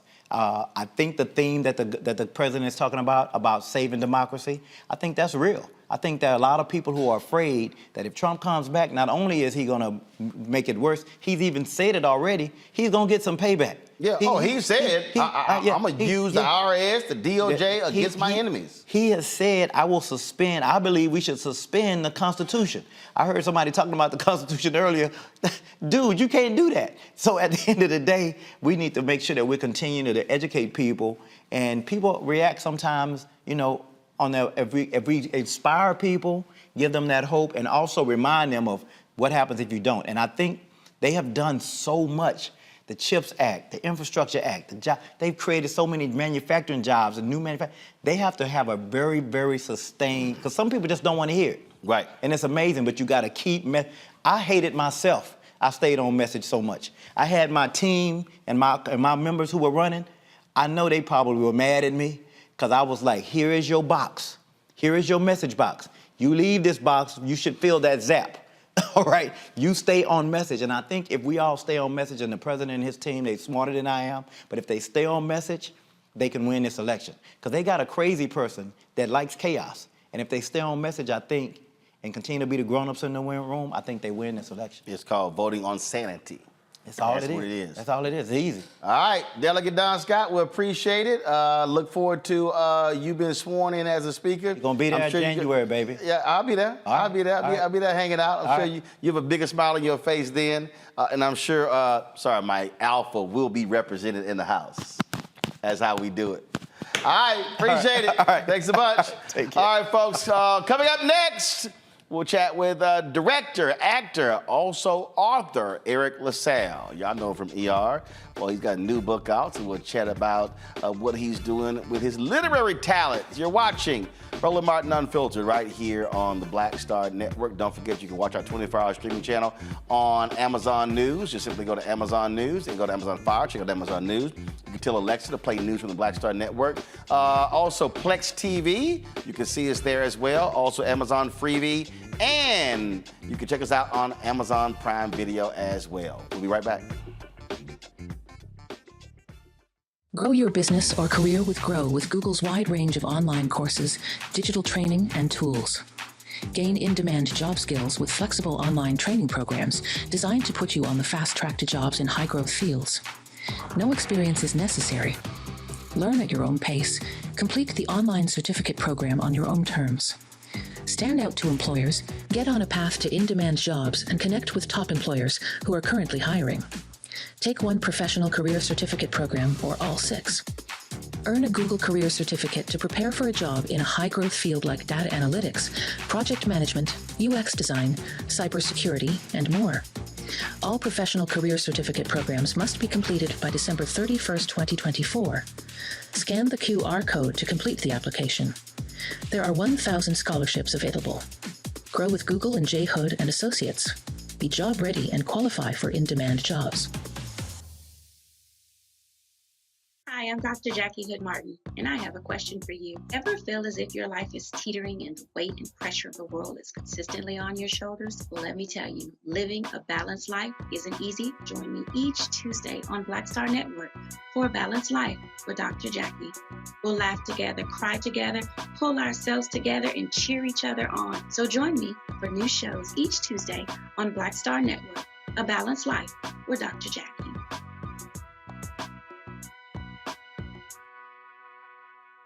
I am Tommy Davidson. I play Oscar on Proud Family, Louder and Prouder. Right now, I'm rolling with Roland Martin, unfiltered, uncut, unplugged, and undamn believable. You hear me?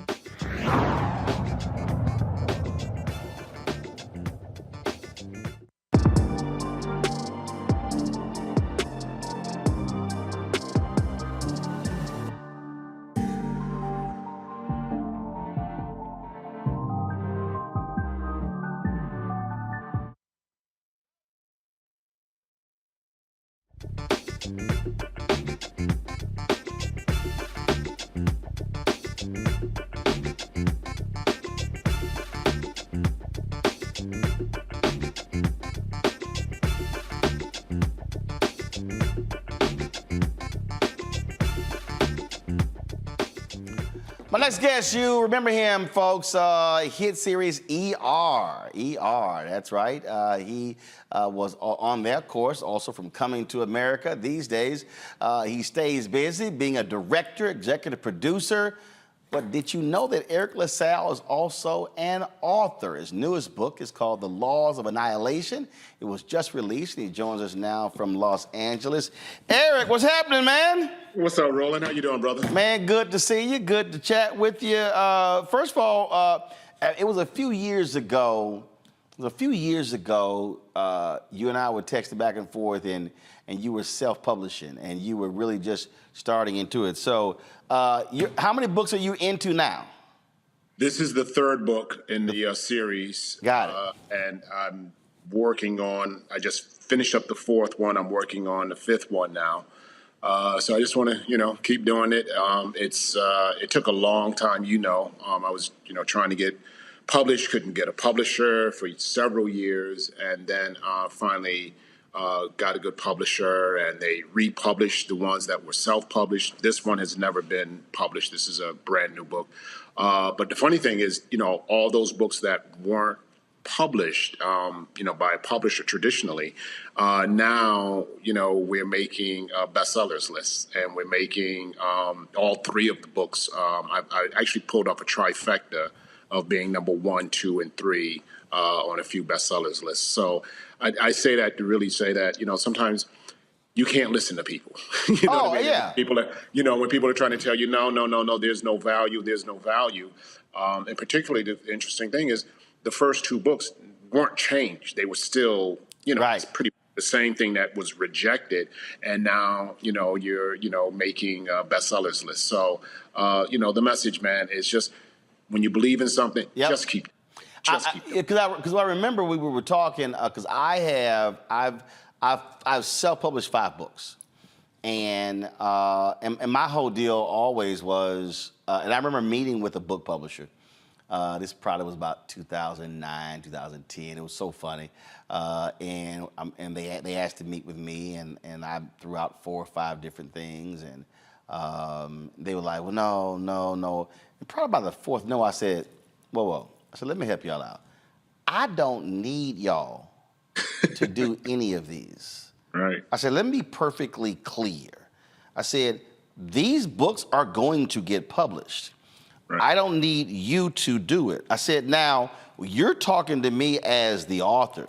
I can take my hat off and then put the CEO hat on, and we can start talking about paperweight and matte, hardcover, glossy. I started breaking down.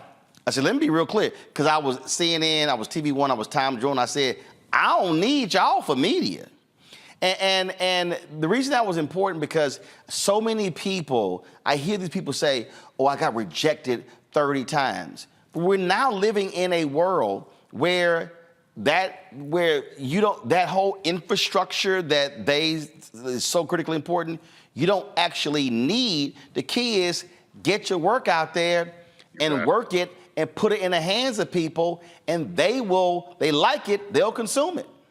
Well, look, technology has liberated us in a lot of ways. Yes, sir. I mean, let's think about it. You can now make, I started off when I became a director, started off, shooting short films. You have to go and rent all this equipment.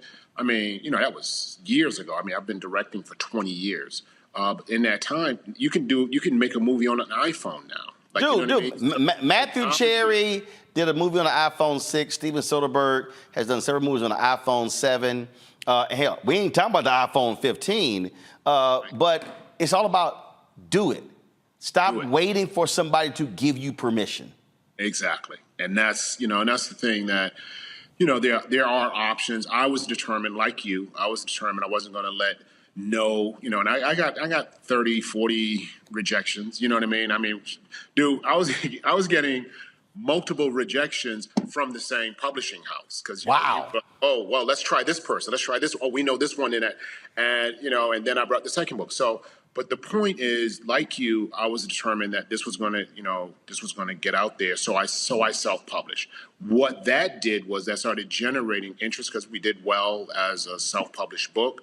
Got really good reviews. So it unfortunately, we had to validate, we needed validation. And a lot of times, it's easier for some people, but this was just a part of the journey. So I don't complain about it. I just roll up my sleeves. I do it.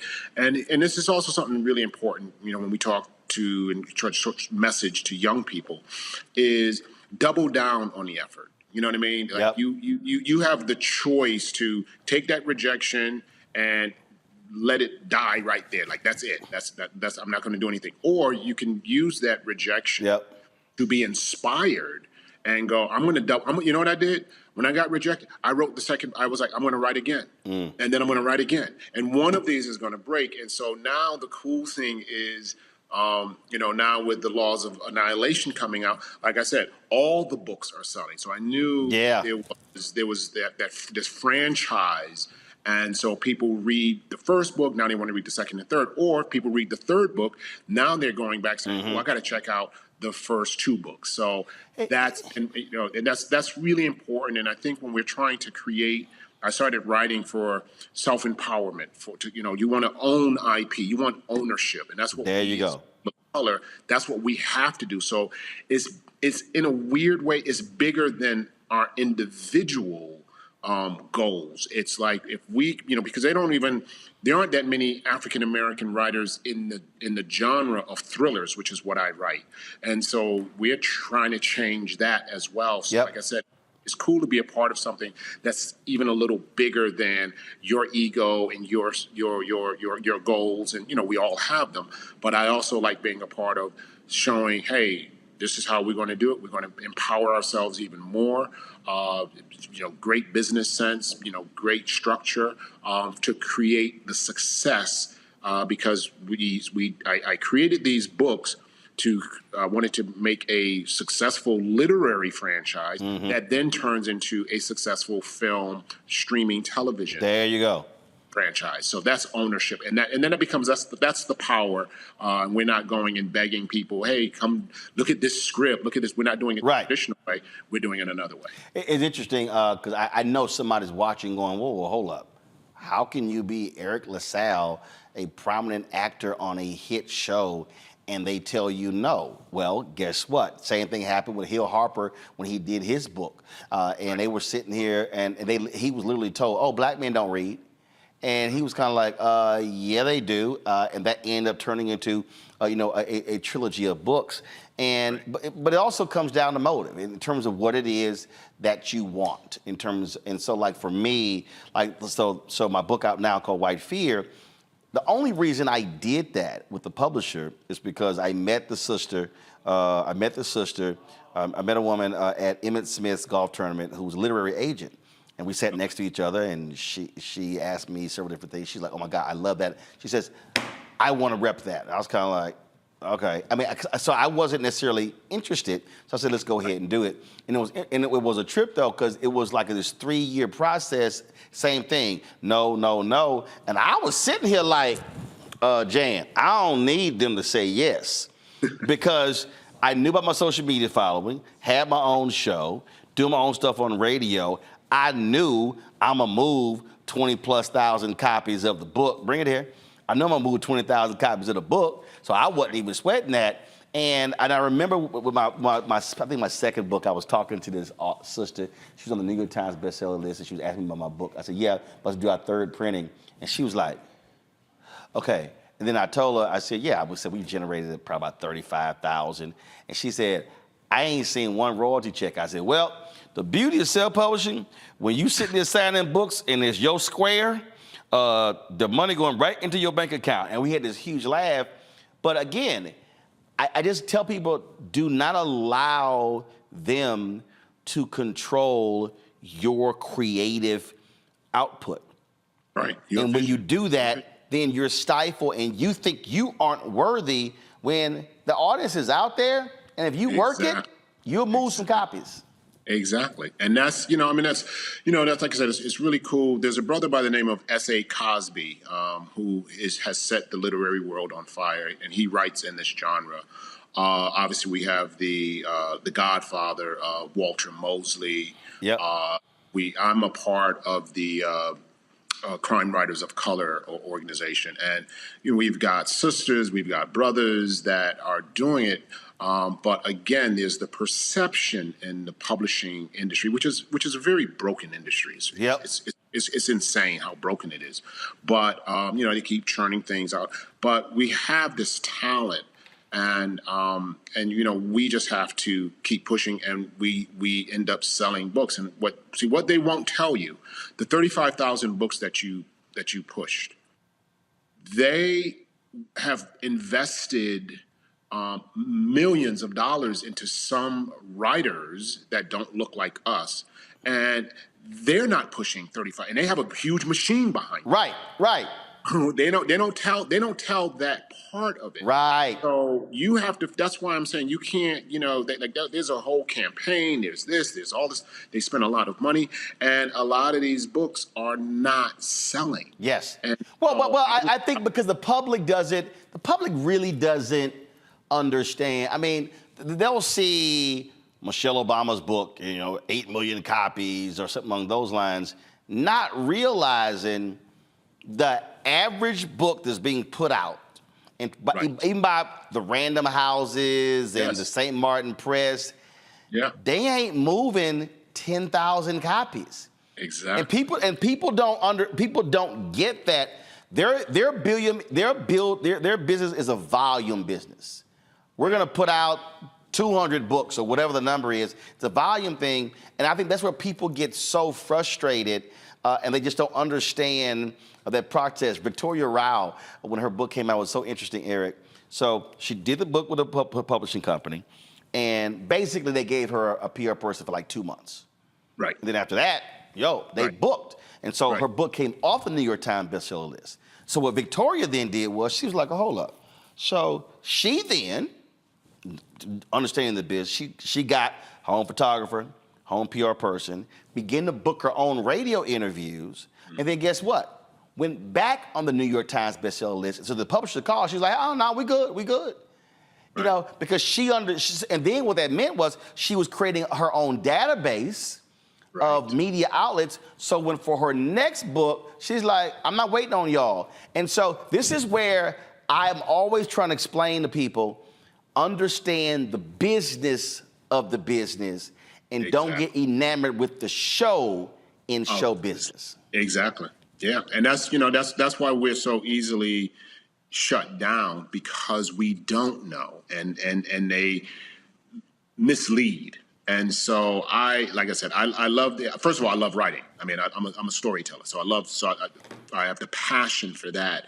But you're absolutely right. You have to marry that, because many of us are artists, many of us, even as athletes, many of us are, rappers, whatever. But when you start understanding ownership, When you start understanding the business more, like, I remember when, Prince went through his thing. You started understanding the business more. Michael Jackson started understanding the business. So he said, I'm going to go buy the Beatles catalog. So, and that was insane. So, so it was thought, but look how profitable it was. So the more we understand the business, the more it can service our art. Because we leave from a place of, I'm an artist, I love art, I would do this for free, but we got to understand the business. So I'm getting an education, but I also maintain the joy of being an artist and creating this this is a cool franchise. I love the characters. People are, the reviews on it are crazy and people get it.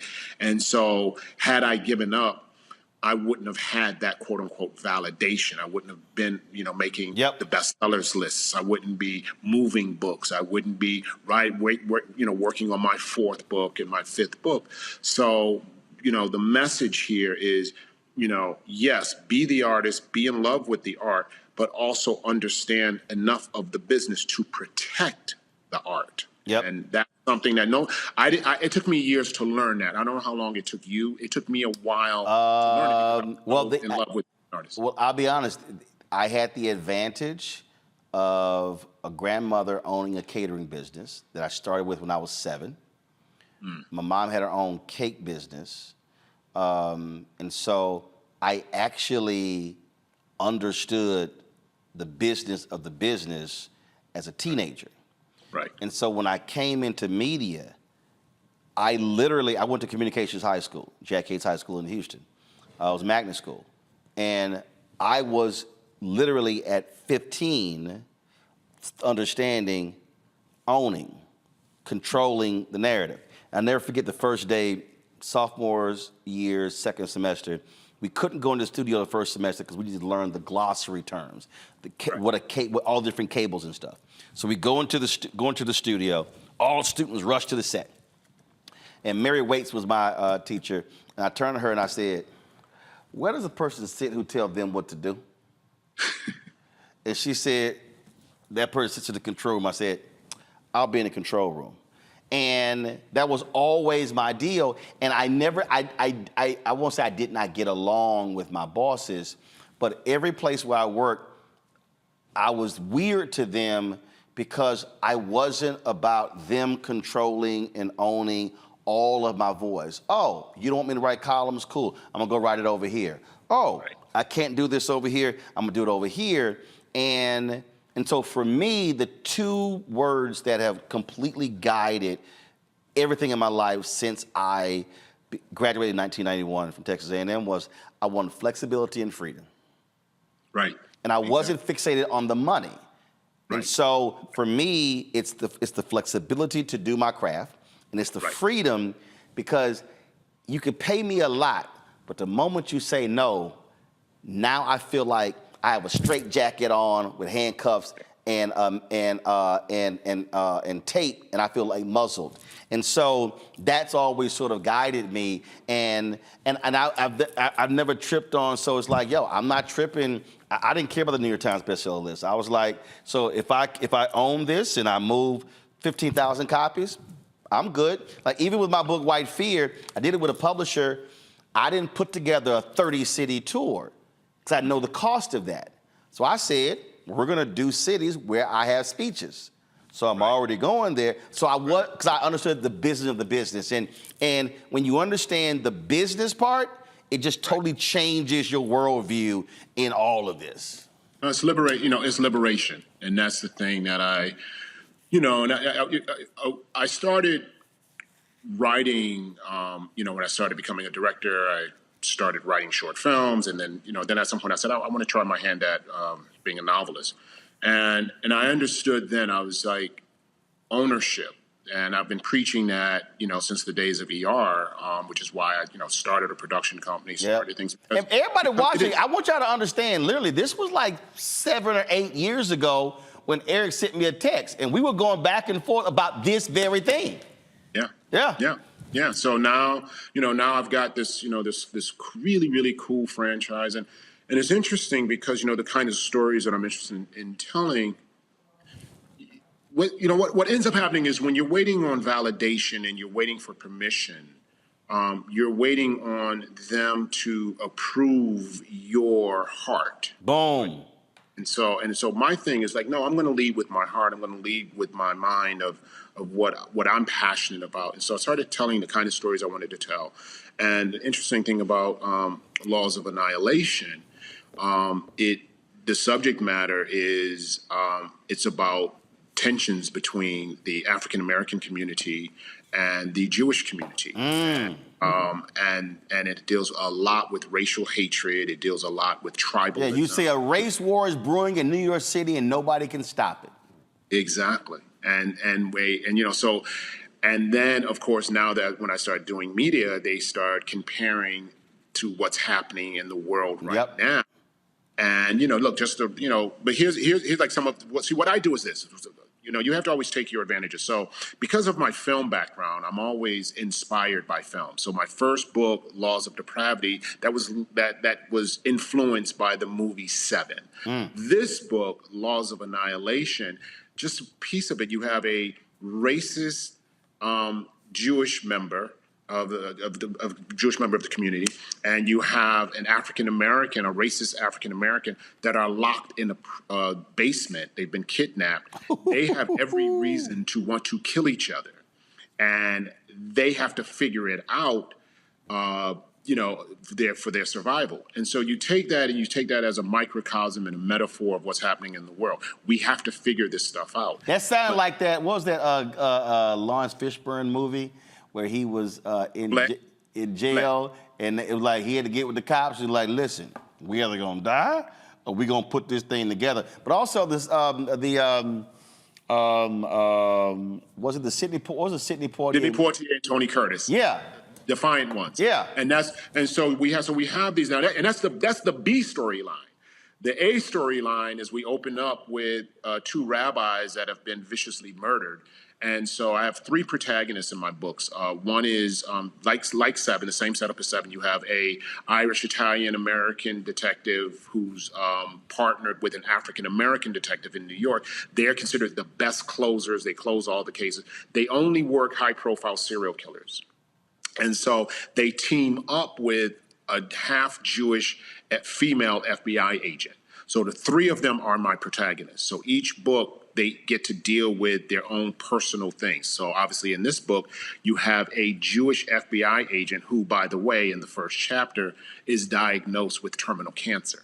And just as she's starting to deal with that, the biggest case of her career and of her life falls in her lap, which is two rabbis are viciously murdered in a synagogue, and then African-American man is kidnapped, a Jewish man is kidnapped, and it's just stoking all the fires. And so in order to stop this war, they all have to work together. And it's just, so that's really, really cool. And so I get a lot of, conversations now about what's happening in the world, you know what I mean? And so had I listened to the rejections, you and I wouldn't be here. This book wouldn't be here. And a book that resonates. And, I like to write about things that resonate, that stick with you, that give you some really interesting characters and plot to hold on to. Because, the truth is, a lot of these books, and what you and I were talking about earlier, a lot of these big publishing house books, books that's published, traditionally, and these big authors sometimes, Roland, you read these books and a week later, you can't remember. You can't remember characters. It didn't stick. It was just fluff. It was just fluff. But they're paying all this money. They're spending all this money. And so the thing that, and I urge, people that's interested in the book, go to Amazon, read the reviews, see what people are saying about it, because they always talk about how much it sticks with them. They talk about how fast-paced it is. They talk about these things. But these are things that they were saying we couldn't do. They were saying that there was no place for African Americans in this genre. And we're going, no, not only is there room, there is necessity based on how we tell story. And so that's something to me that's really, really important. And I think that we need to that's why we need to follow our dream, because we need to contribute into the storytelling. We need to have control over our stories. We need to have control over how we tell stories. And so that's what these books are about. That's what this franchise is about. And I'm like I said, I'm really, really proud of it. I just think it's it's been a great opportunity for me, and it's been something that really has helped me to sort of to grow as a director, as an actor, as a producer, because it's all storytelling and they all feed each other. So yeah, I'm really, really happy with that. Quick questions from my panel. Let's see here. Joy, you got all them damn books behind you. I guess I'll go ahead and start with you. So I am a true crime fanatic. I mean, I listen to the podcast Crime Junkies all the time. They need to plug your books, separate thing. We'll talk about that later. So I'm tempted. I want to know I want people to know. I just ordered it. I want people to know what the story is about. That said, I also want to talk a little bit about how we diversify the publishing industry, because you're right. We have to overcome. There is no excuse for not publishing, doing what you need to do. Right. But it also is a reminder of systemic racism, why it's so important that we have to have diversity everywhere so we can tell our stories. So I don't know how you're going to answer both of those questions. I want to know what it's about, but I want to know what we're going to do to make it better for the next book authors. Well, for me, the answers are related. So like I said, so first of all, we have three protagonists. We have two New York City detectives that end up teaming up with an FBI agent in pursuit of high-profile serial killings. So if you think of the movie Seven, very similar tonally in that direction. Each book, the first book, Laws of Depravity, focused on the Irish Italian-American cop who used to be who was an altar boy when he was growing up. He was molested by a priest. Okay, so the first case that we deal with, a serial killer is killing falling priests that are pedophiles, etc. So he's torn because on one hand, he's a cop. On the other hand, he hates, pedophiles. So there's an interesting dilemma. The second book focuses on our African-American detective, whose father was the godfather of Harlem. He was a notorious gangster who's now a legitimate businessman, but he did a lot of horrible things in the past, and some of that stuff comes back to haunt him. So that's the second book. The third book, we have a Jewish American FBI agent who, as all three of them are now investigating who's killing rabbis and who's kidnapping black people. And you understand that, of course, there's some, white supremacy at play that's playing us against each other. So you have these two interesting communities of, racism, prejudice against African Americans, prejudice against and anti-Semitism against Jewish Americans. And so we have these two communities that have sort of been outside of the Native Americans, two historically of the most oppressed groups, and there's still tension between us. And so we have to figure out a way to work it out, and that's what the case is. And at the same time, one of our leads, like I said, is diagnosed with cancer. So now, how do we diversify? And the reason I say that the answers are connected is because we write with a certain flavor, we write with a certain voice, we write with a certain rhythm, that's how we open up. Like some of these stories that we read, it's the same old thing. It's the heroic white male doing the same thing. It's and so I want to diversify, not just racially, but gender. I want to diversify things and show that, this female FBI agent is written with the same, muscularity and alpha traits as my male characters. So we want to show that women can be seen and carry books, and we can have these female heroes. We can have African-American heroes. We can have white heroes. We can have Asian heroes, Latino Asians. We can have heroes. We can have Native American heroes. So my books, in the first book, there's a Vietnamese FBI agent. You don't see that kind of stuff a lot. So here's the key. write your story. Write your story organically. I'm not trying to preach. If I tell the best story that I can tell, it just happens to be populated. My stories are populated with these colorful, diverse characters. That becomes the validation. That becomes the way that we diversify, because they start going, wow, these kinds of books with this multiracial cast, multi-gender cast, not for the sake of preaching, and because when that stuff is forced, to me, it doesn't work. I'm sorry. Even if you have good intentions, it doesn't work. But when you read a book and it's just like, or you see a movie and it's naturally integrated into it, that's how we diversify, because people start understanding. When I'm a producer, I used to think, when I started as a director, I used to think that they didn't want us in certain roles. And a lot of that is true. But I also realized something, and it's similar to what Roland said about being in the booth, who sits in the booth. As a director, I would go and so they wrote a role is for a white male judge. Now, as a director, I'm now in a different room than I am as an actor, and so I'm in the room with the producers, with the creators, and I say, well, wouldn't that be more interesting if that judge was an Asian female? Wouldn't that be more interesting if it was a man? And a lot of times, not all the times, and yes, there is definitely racism, hands down. A lot of times they would just go, oh, we never thought of that. So we need to be in these rooms. That's the key thing. We need to get into the rooms, and obviously when you write a book, you are the room. But either way, we get to control the images that come out of the room, that comes off of on the page. That's how we diversify, and that's how we show the industry that organic diversity works. And so they are connected. And that's why I took you through all my characters, because they're so diverse and they each have different backgrounds. That's how we start breaking that barrier down. We have to make it work as a story, and that translates into sales.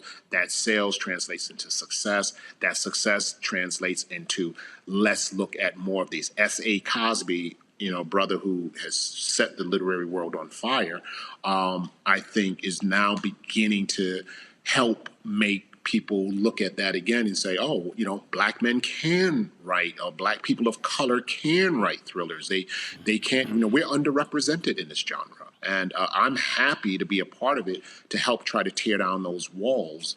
But that's how I think we diversify. It's got to be quality first. It's got to work. Your best intentions don't. It's got to be quality. Michael.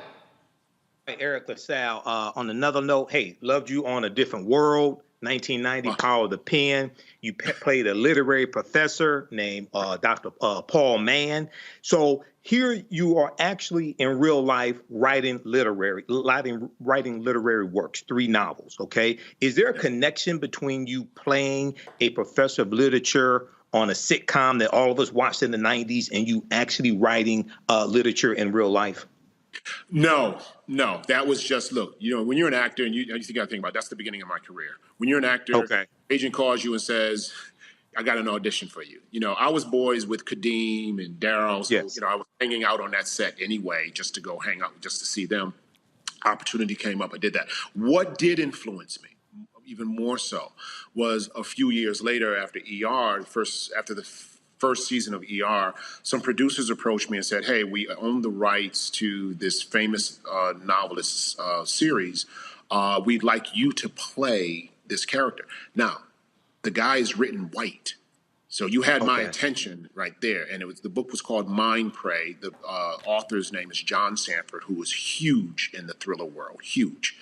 And so I said, well, fine, I'll do it. I'll co-produce it. So I was a producer on it. I starred in it. I hired the director, who was my partner at the time. So once I got into that world, I was like, wow, this is really cool. And I saw how the books translated into film.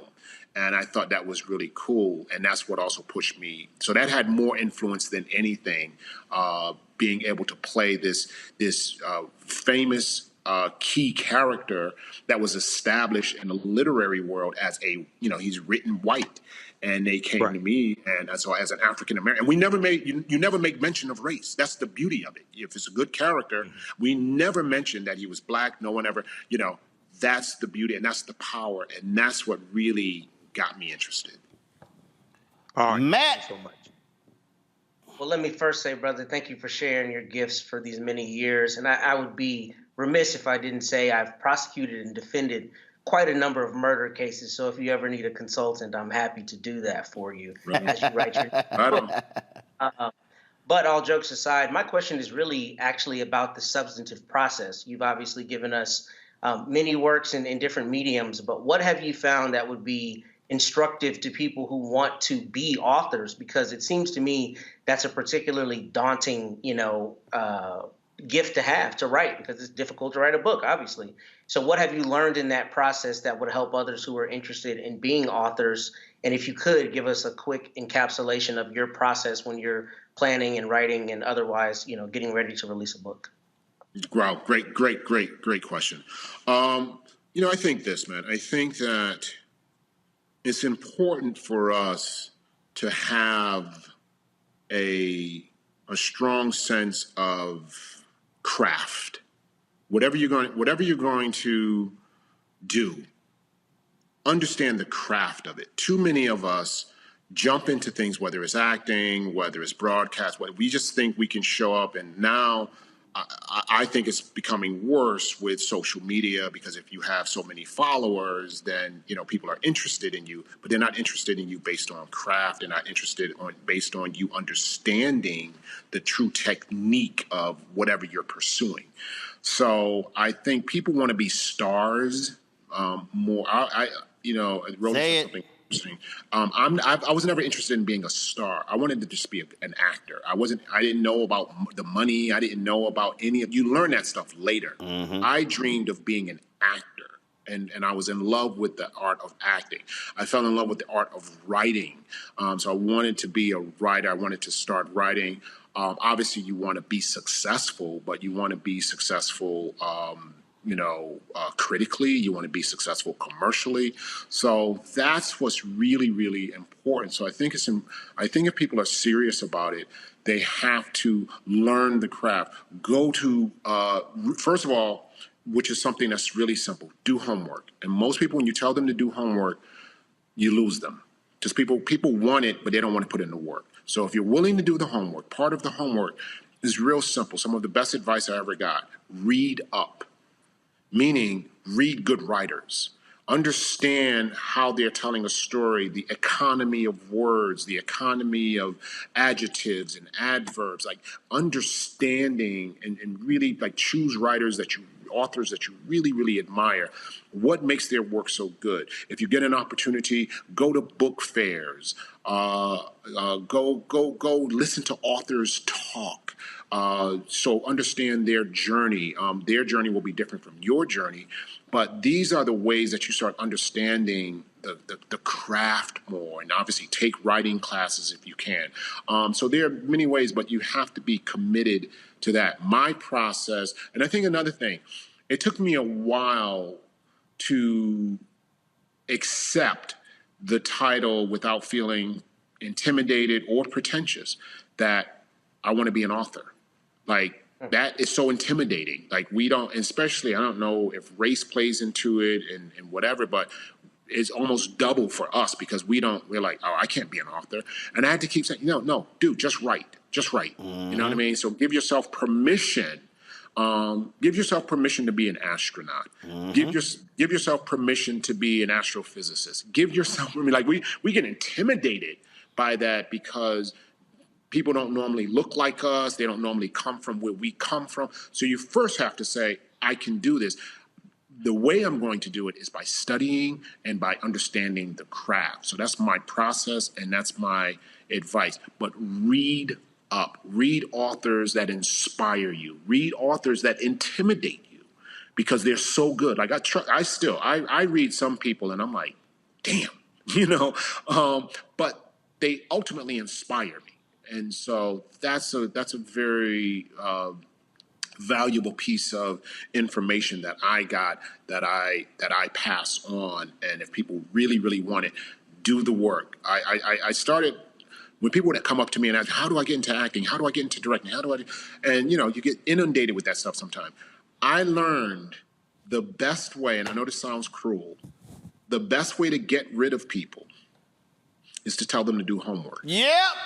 So oh my God. I'd give them homework. And I'd never hear from them again. Eriq, people come up to me and they say, hey, I want to reach you. Or they got an idea. This is what I say. Send me a one sheet. Right. It never happens. Never happens. A lot of them won't even learn what a one sheet is. A lot won't even learn that. And so you get now the ones that do follow through. Okay, now we can talk. Boom. But you will eliminate 98% of the population that's coming. Sustained. Yeah. Sustained. That's Yo, straight up. Yo, cause I spoke to some HBCU students at Coca-Cola today. Flew to Atlanta, flew back, and I said, do the work. If you want all this other stuff, because people say, I want to do what you do. And I go, but do you want to do what I do? Right. I said, it's the work.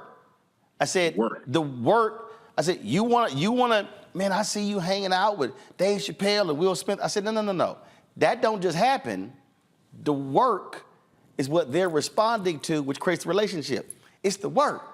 And folks don't want to put in They don't the work. And writing, writing is lonely, first of all. So, listen, a lot of us want what we see in other people. But listen, we're not all built to carry those dreams. Yep. You know what I mean? And so a lot of people most people aren't built to carry my dreams. Yep. And so they look at the result of my dream. Right.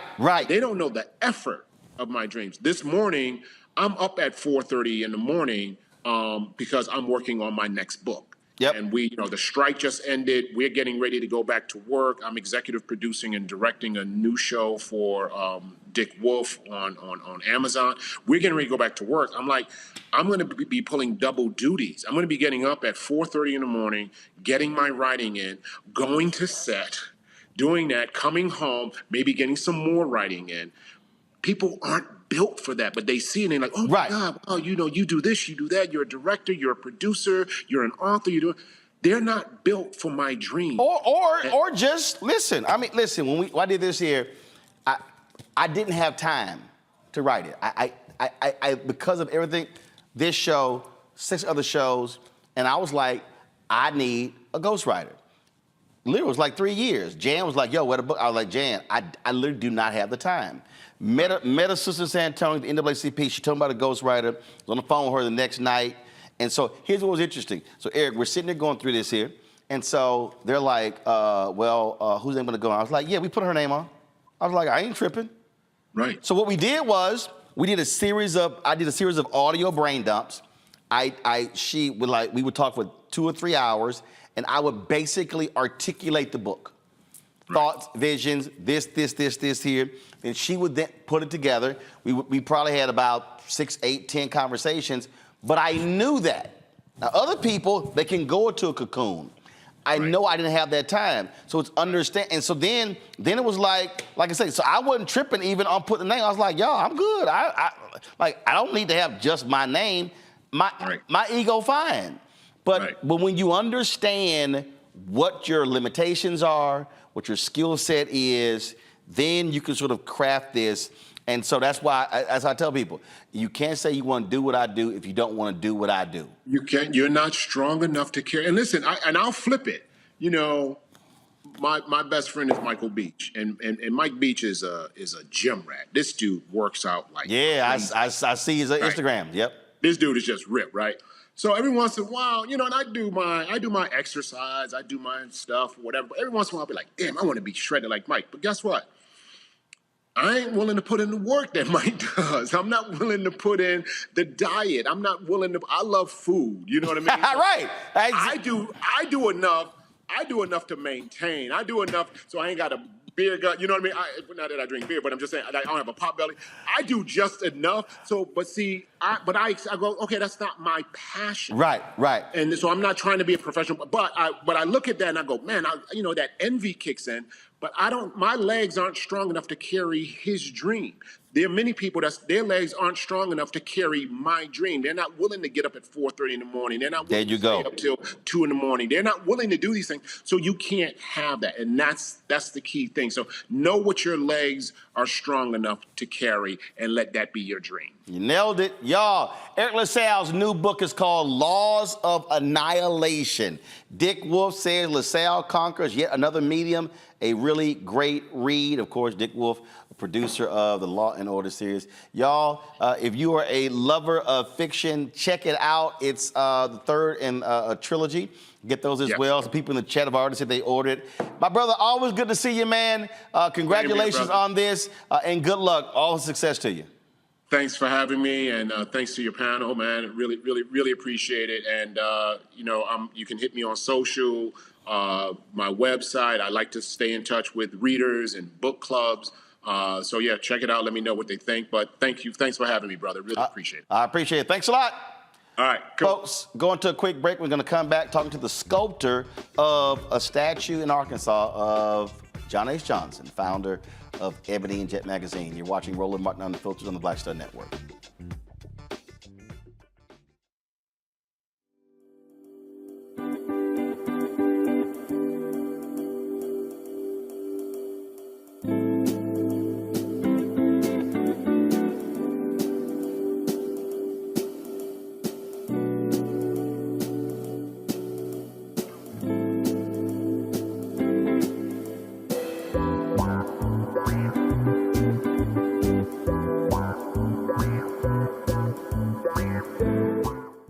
Barnes, and next on the frequency we have griot, performance artist and author, writer, singer, and composer, Queen Mother Nana Camille Yarborough. Please join us for an incredible conversation of knowledge, wisdom, and power of the elders. I'm a perception changer. You're a rearranger. You're a mind evolver and a problem solver. You're a beast eater, a soul excreter, a void filler, and a bile spiller. You are a thought warmer, a plan former, a power orchestrator, and a tongue translator. Right here on the frequency on the Black Star Network.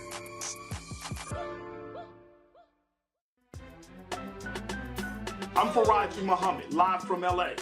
And this is The Culture. The Culture is a two-way conversation. You and me. We talk about the stories, politics, the good, the bad, and the downright ugly. So join our community every day at 3 p.m. Eastern and let your voice be heard. Hey, we're all in this together. So let's talk about it and see what kind of trouble we can get into. It's The Culture, weekdays at 3, only on the Black Star Network.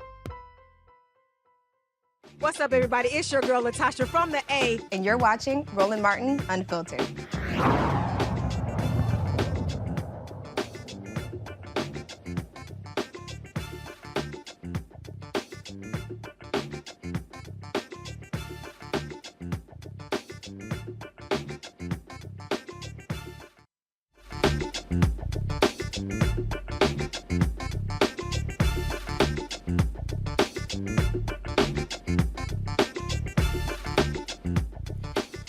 Publishing icon John H. Johnson has been honored with a new sculpture in his hometown there in Arkansas. Of course, John H. Johnson, founder Ebony Jet magazine, Negro Digest. He was born in Arkansas City, Arkansas in 1918 before moving to Chicago.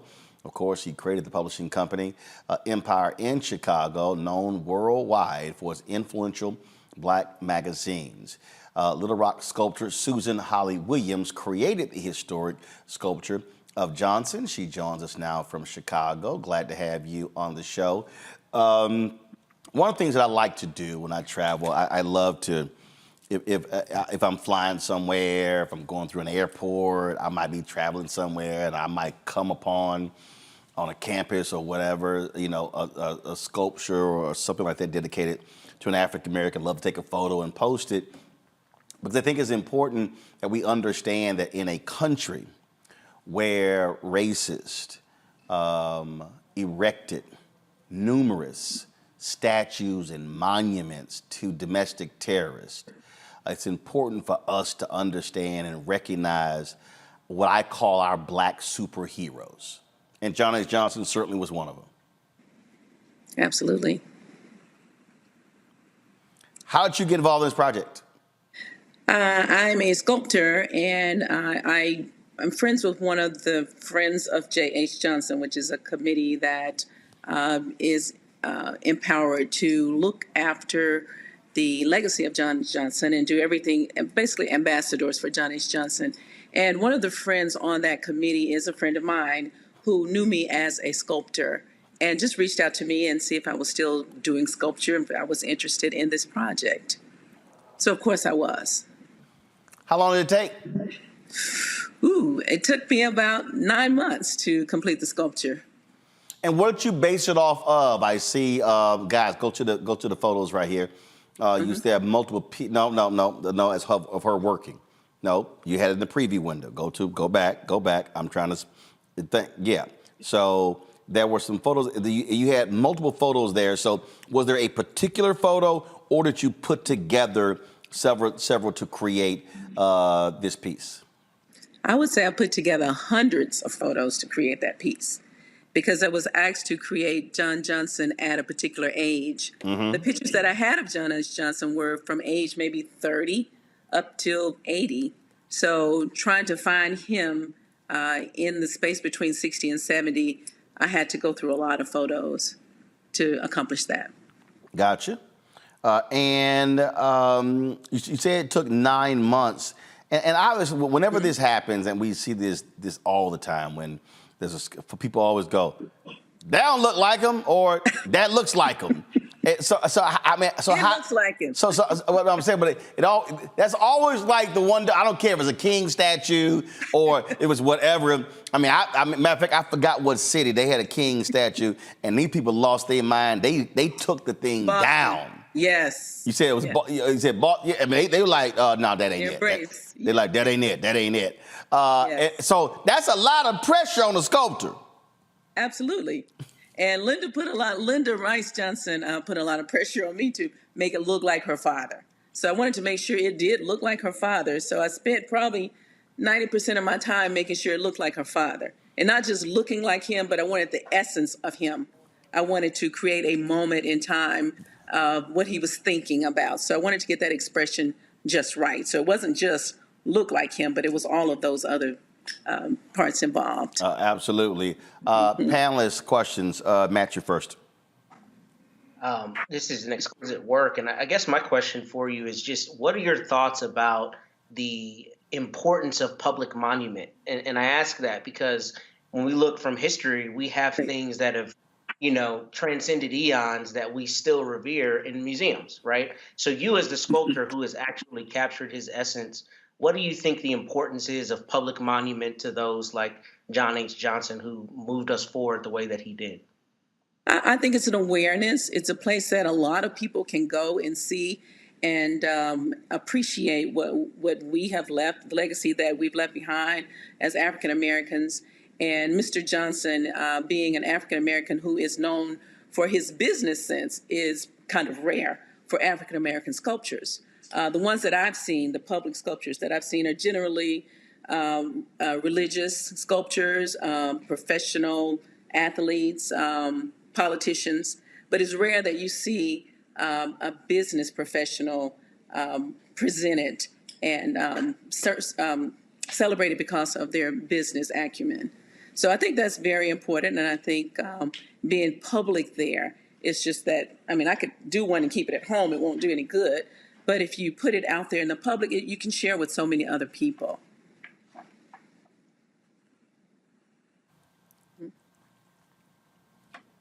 Joy? All right. So I want to know if you're a student out there, and we're always talking about dreams. If you're a student out there and you want to become a sculpture artist, right? How do you do it? I mean, what an amazing career. But how do you do it? Well, it's a rare career, first of all, and I didn't know anything about it when I was a student. And I've also taught art in high school. It's just, first of all, you need the talent and you need the desire to do it. And I think once you get the talent and the skill level, you just continue and learn. You educate yourself. You go to school. I have a degree in art. Sorry, not art. I have a degree in interior design. But I taught art for years. So it's just something that you just need to hone for years and years and not give up on. I taught art, and I also taught home economics. I worked as an interior designer for a lot of years too, but I had that passion for art in my heart and I just couldn't let it go. So that's something, if you have that, you just have to keep it and hone it and never let it go. That's something I can't let go. Michael. You have the talent. Thank you. Okay. So John H. Johnson is one of my heroes as well. I've studied him in the past. Did you do any research on John H. Johnson and his history to help inspire you in the sculpting? And if so, Nate, what was something significant that you learned about him that you did not already know? A lot. I read his book, Succeeding Against the Odds. And I've known about John H. Johnson because I grew up in that era where we had the Jet and Ebony magazines on our coffee table. We had sisters. I had sisters that fought over the magazine.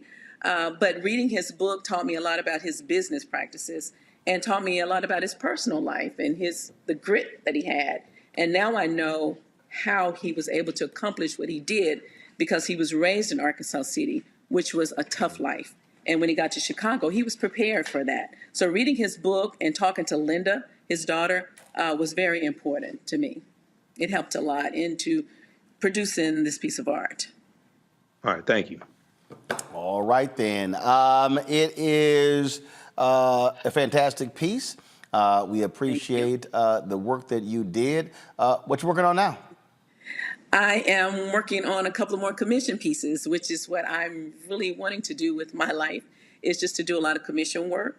But I'd like to thank you, Roland, for having me on this show. This is just another way to share the legacy of John H. Johnson, especially for the people, the younger folks who don't know John H. Johnson. I have run into so many young folks who say, "Who is that?" And it's a shame that I have to explain to them. But the other thing is I'm working on getting John H. Johnson in Chicago. So I'm hoping that we'll be able to get John H. Johnson in Michigan Avenue in front of the old Ebony and Jet headquarters on Michigan. I spent a lot of time down there, probably too much time, but I would love to see him down there on my trips down to Michigan Avenue. Well, I had, of course, I had the advantage of meeting him, had the advantage of talking to him on numerous occasions. And he was, of course, also a great alpha man. Absolutely, and you guys were represented in Arkansas. And then when you talk about how do you pay homage, we actually do this. So I actually created this. My graphic designer put this together, and so when we launched this show, I wanted to do so. So we have these murals in all these offices. And so this is dedicated to Black-owned media outlets. And as you see, we have Ebony on here. We have Negro Digest on here. We have Jet on here.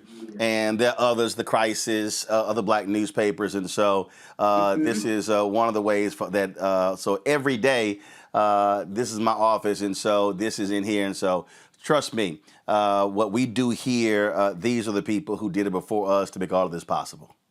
Oh, that's absolutely wonderful. All right. Absolutely wonderful. Indeed. Well, look, we appreciate it. All right, come on, y'all. Switch shots. There you go. All right. Wonderful talking to you guys. Well, likewise. Good luck. Thank you so very much. Thank you. Take care. All right, Susan. Thank you very much. All right, that's it for us. Matt, Joy, as well as Michael. Thanks a bunch. Glad y'all could join us for today's show. It is going to be a little fun this weekend. It's birthday weekend. My birthday's on Tuesday. My nephew Chris' birthday is Sunday. My brother's birthday is Monday.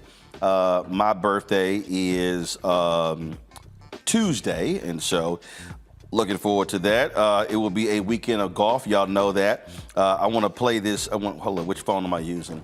Which one was this shot on? So like I say, I was at Coca-Cola today, speaking to some of the HBCU students there. And where is it? Here we go. Let me cue this thing up. So they had one of their programs there, and so I spoke to them, had a great time chatting with them, and so we took a big group photo, and while they also did a big old shout out. Turn the audio up, please. All right, here we go. Well, count. All right, 1, 2, 3. HBCU! That's what I'm talking about. So we enjoyed talking to them and seeing them there. Folks, we want you to show you appreciation for what we do. What we do here is not easy, and it's also not free. And so when you contribute to our Bring the Funk fan club, you make all of this possible. And trust me, when it comes to traveling across this country, covering the news, booking the shows, all of this equipment we talk about here, and I do this all the time, and I try to tell them that it's real. When you see this studio, when you see all the things here, when you see the cost of, we talk about this facility, our production room, the Skype machine, our streaming unit, all this sort of stuff. It's about $195,000 a month to pay for the entire network. And so it absolutely matters when you support us. And so I want you to do that. You can see your check and money orders at P.O. Box 57196, Washington, D.C., 20037-0196. Cash App, $RM Unfiltered. PayPal, Martin Unfiltered. Venmo is RM Unfiltered. Zelle, Roland at RolandSMartin.com. Roland at RolandMartinUnfiltered.com. Be sure to get a copy of my book, White Fear, How the Browning of America is Making White Folks Lose Their Minds, available at bookstores nationwide. You can also get the audio version on Audible. And be sure to check out our 24-hour streaming channels. They're available on Amazon News. So you go to Amazon Fire, check out Amazon News. You can tell Alexa to play news from the Black Star Network. You can also check us out on Plex TV, Amazon Freevee, as well as Amazon Prime Video. We always end the show Friday showing all of our donors. We thank you for your contributions. And those of you who give, right now, this weekend, you will be added to that list as well. Thanks a bunch, folks. Holla!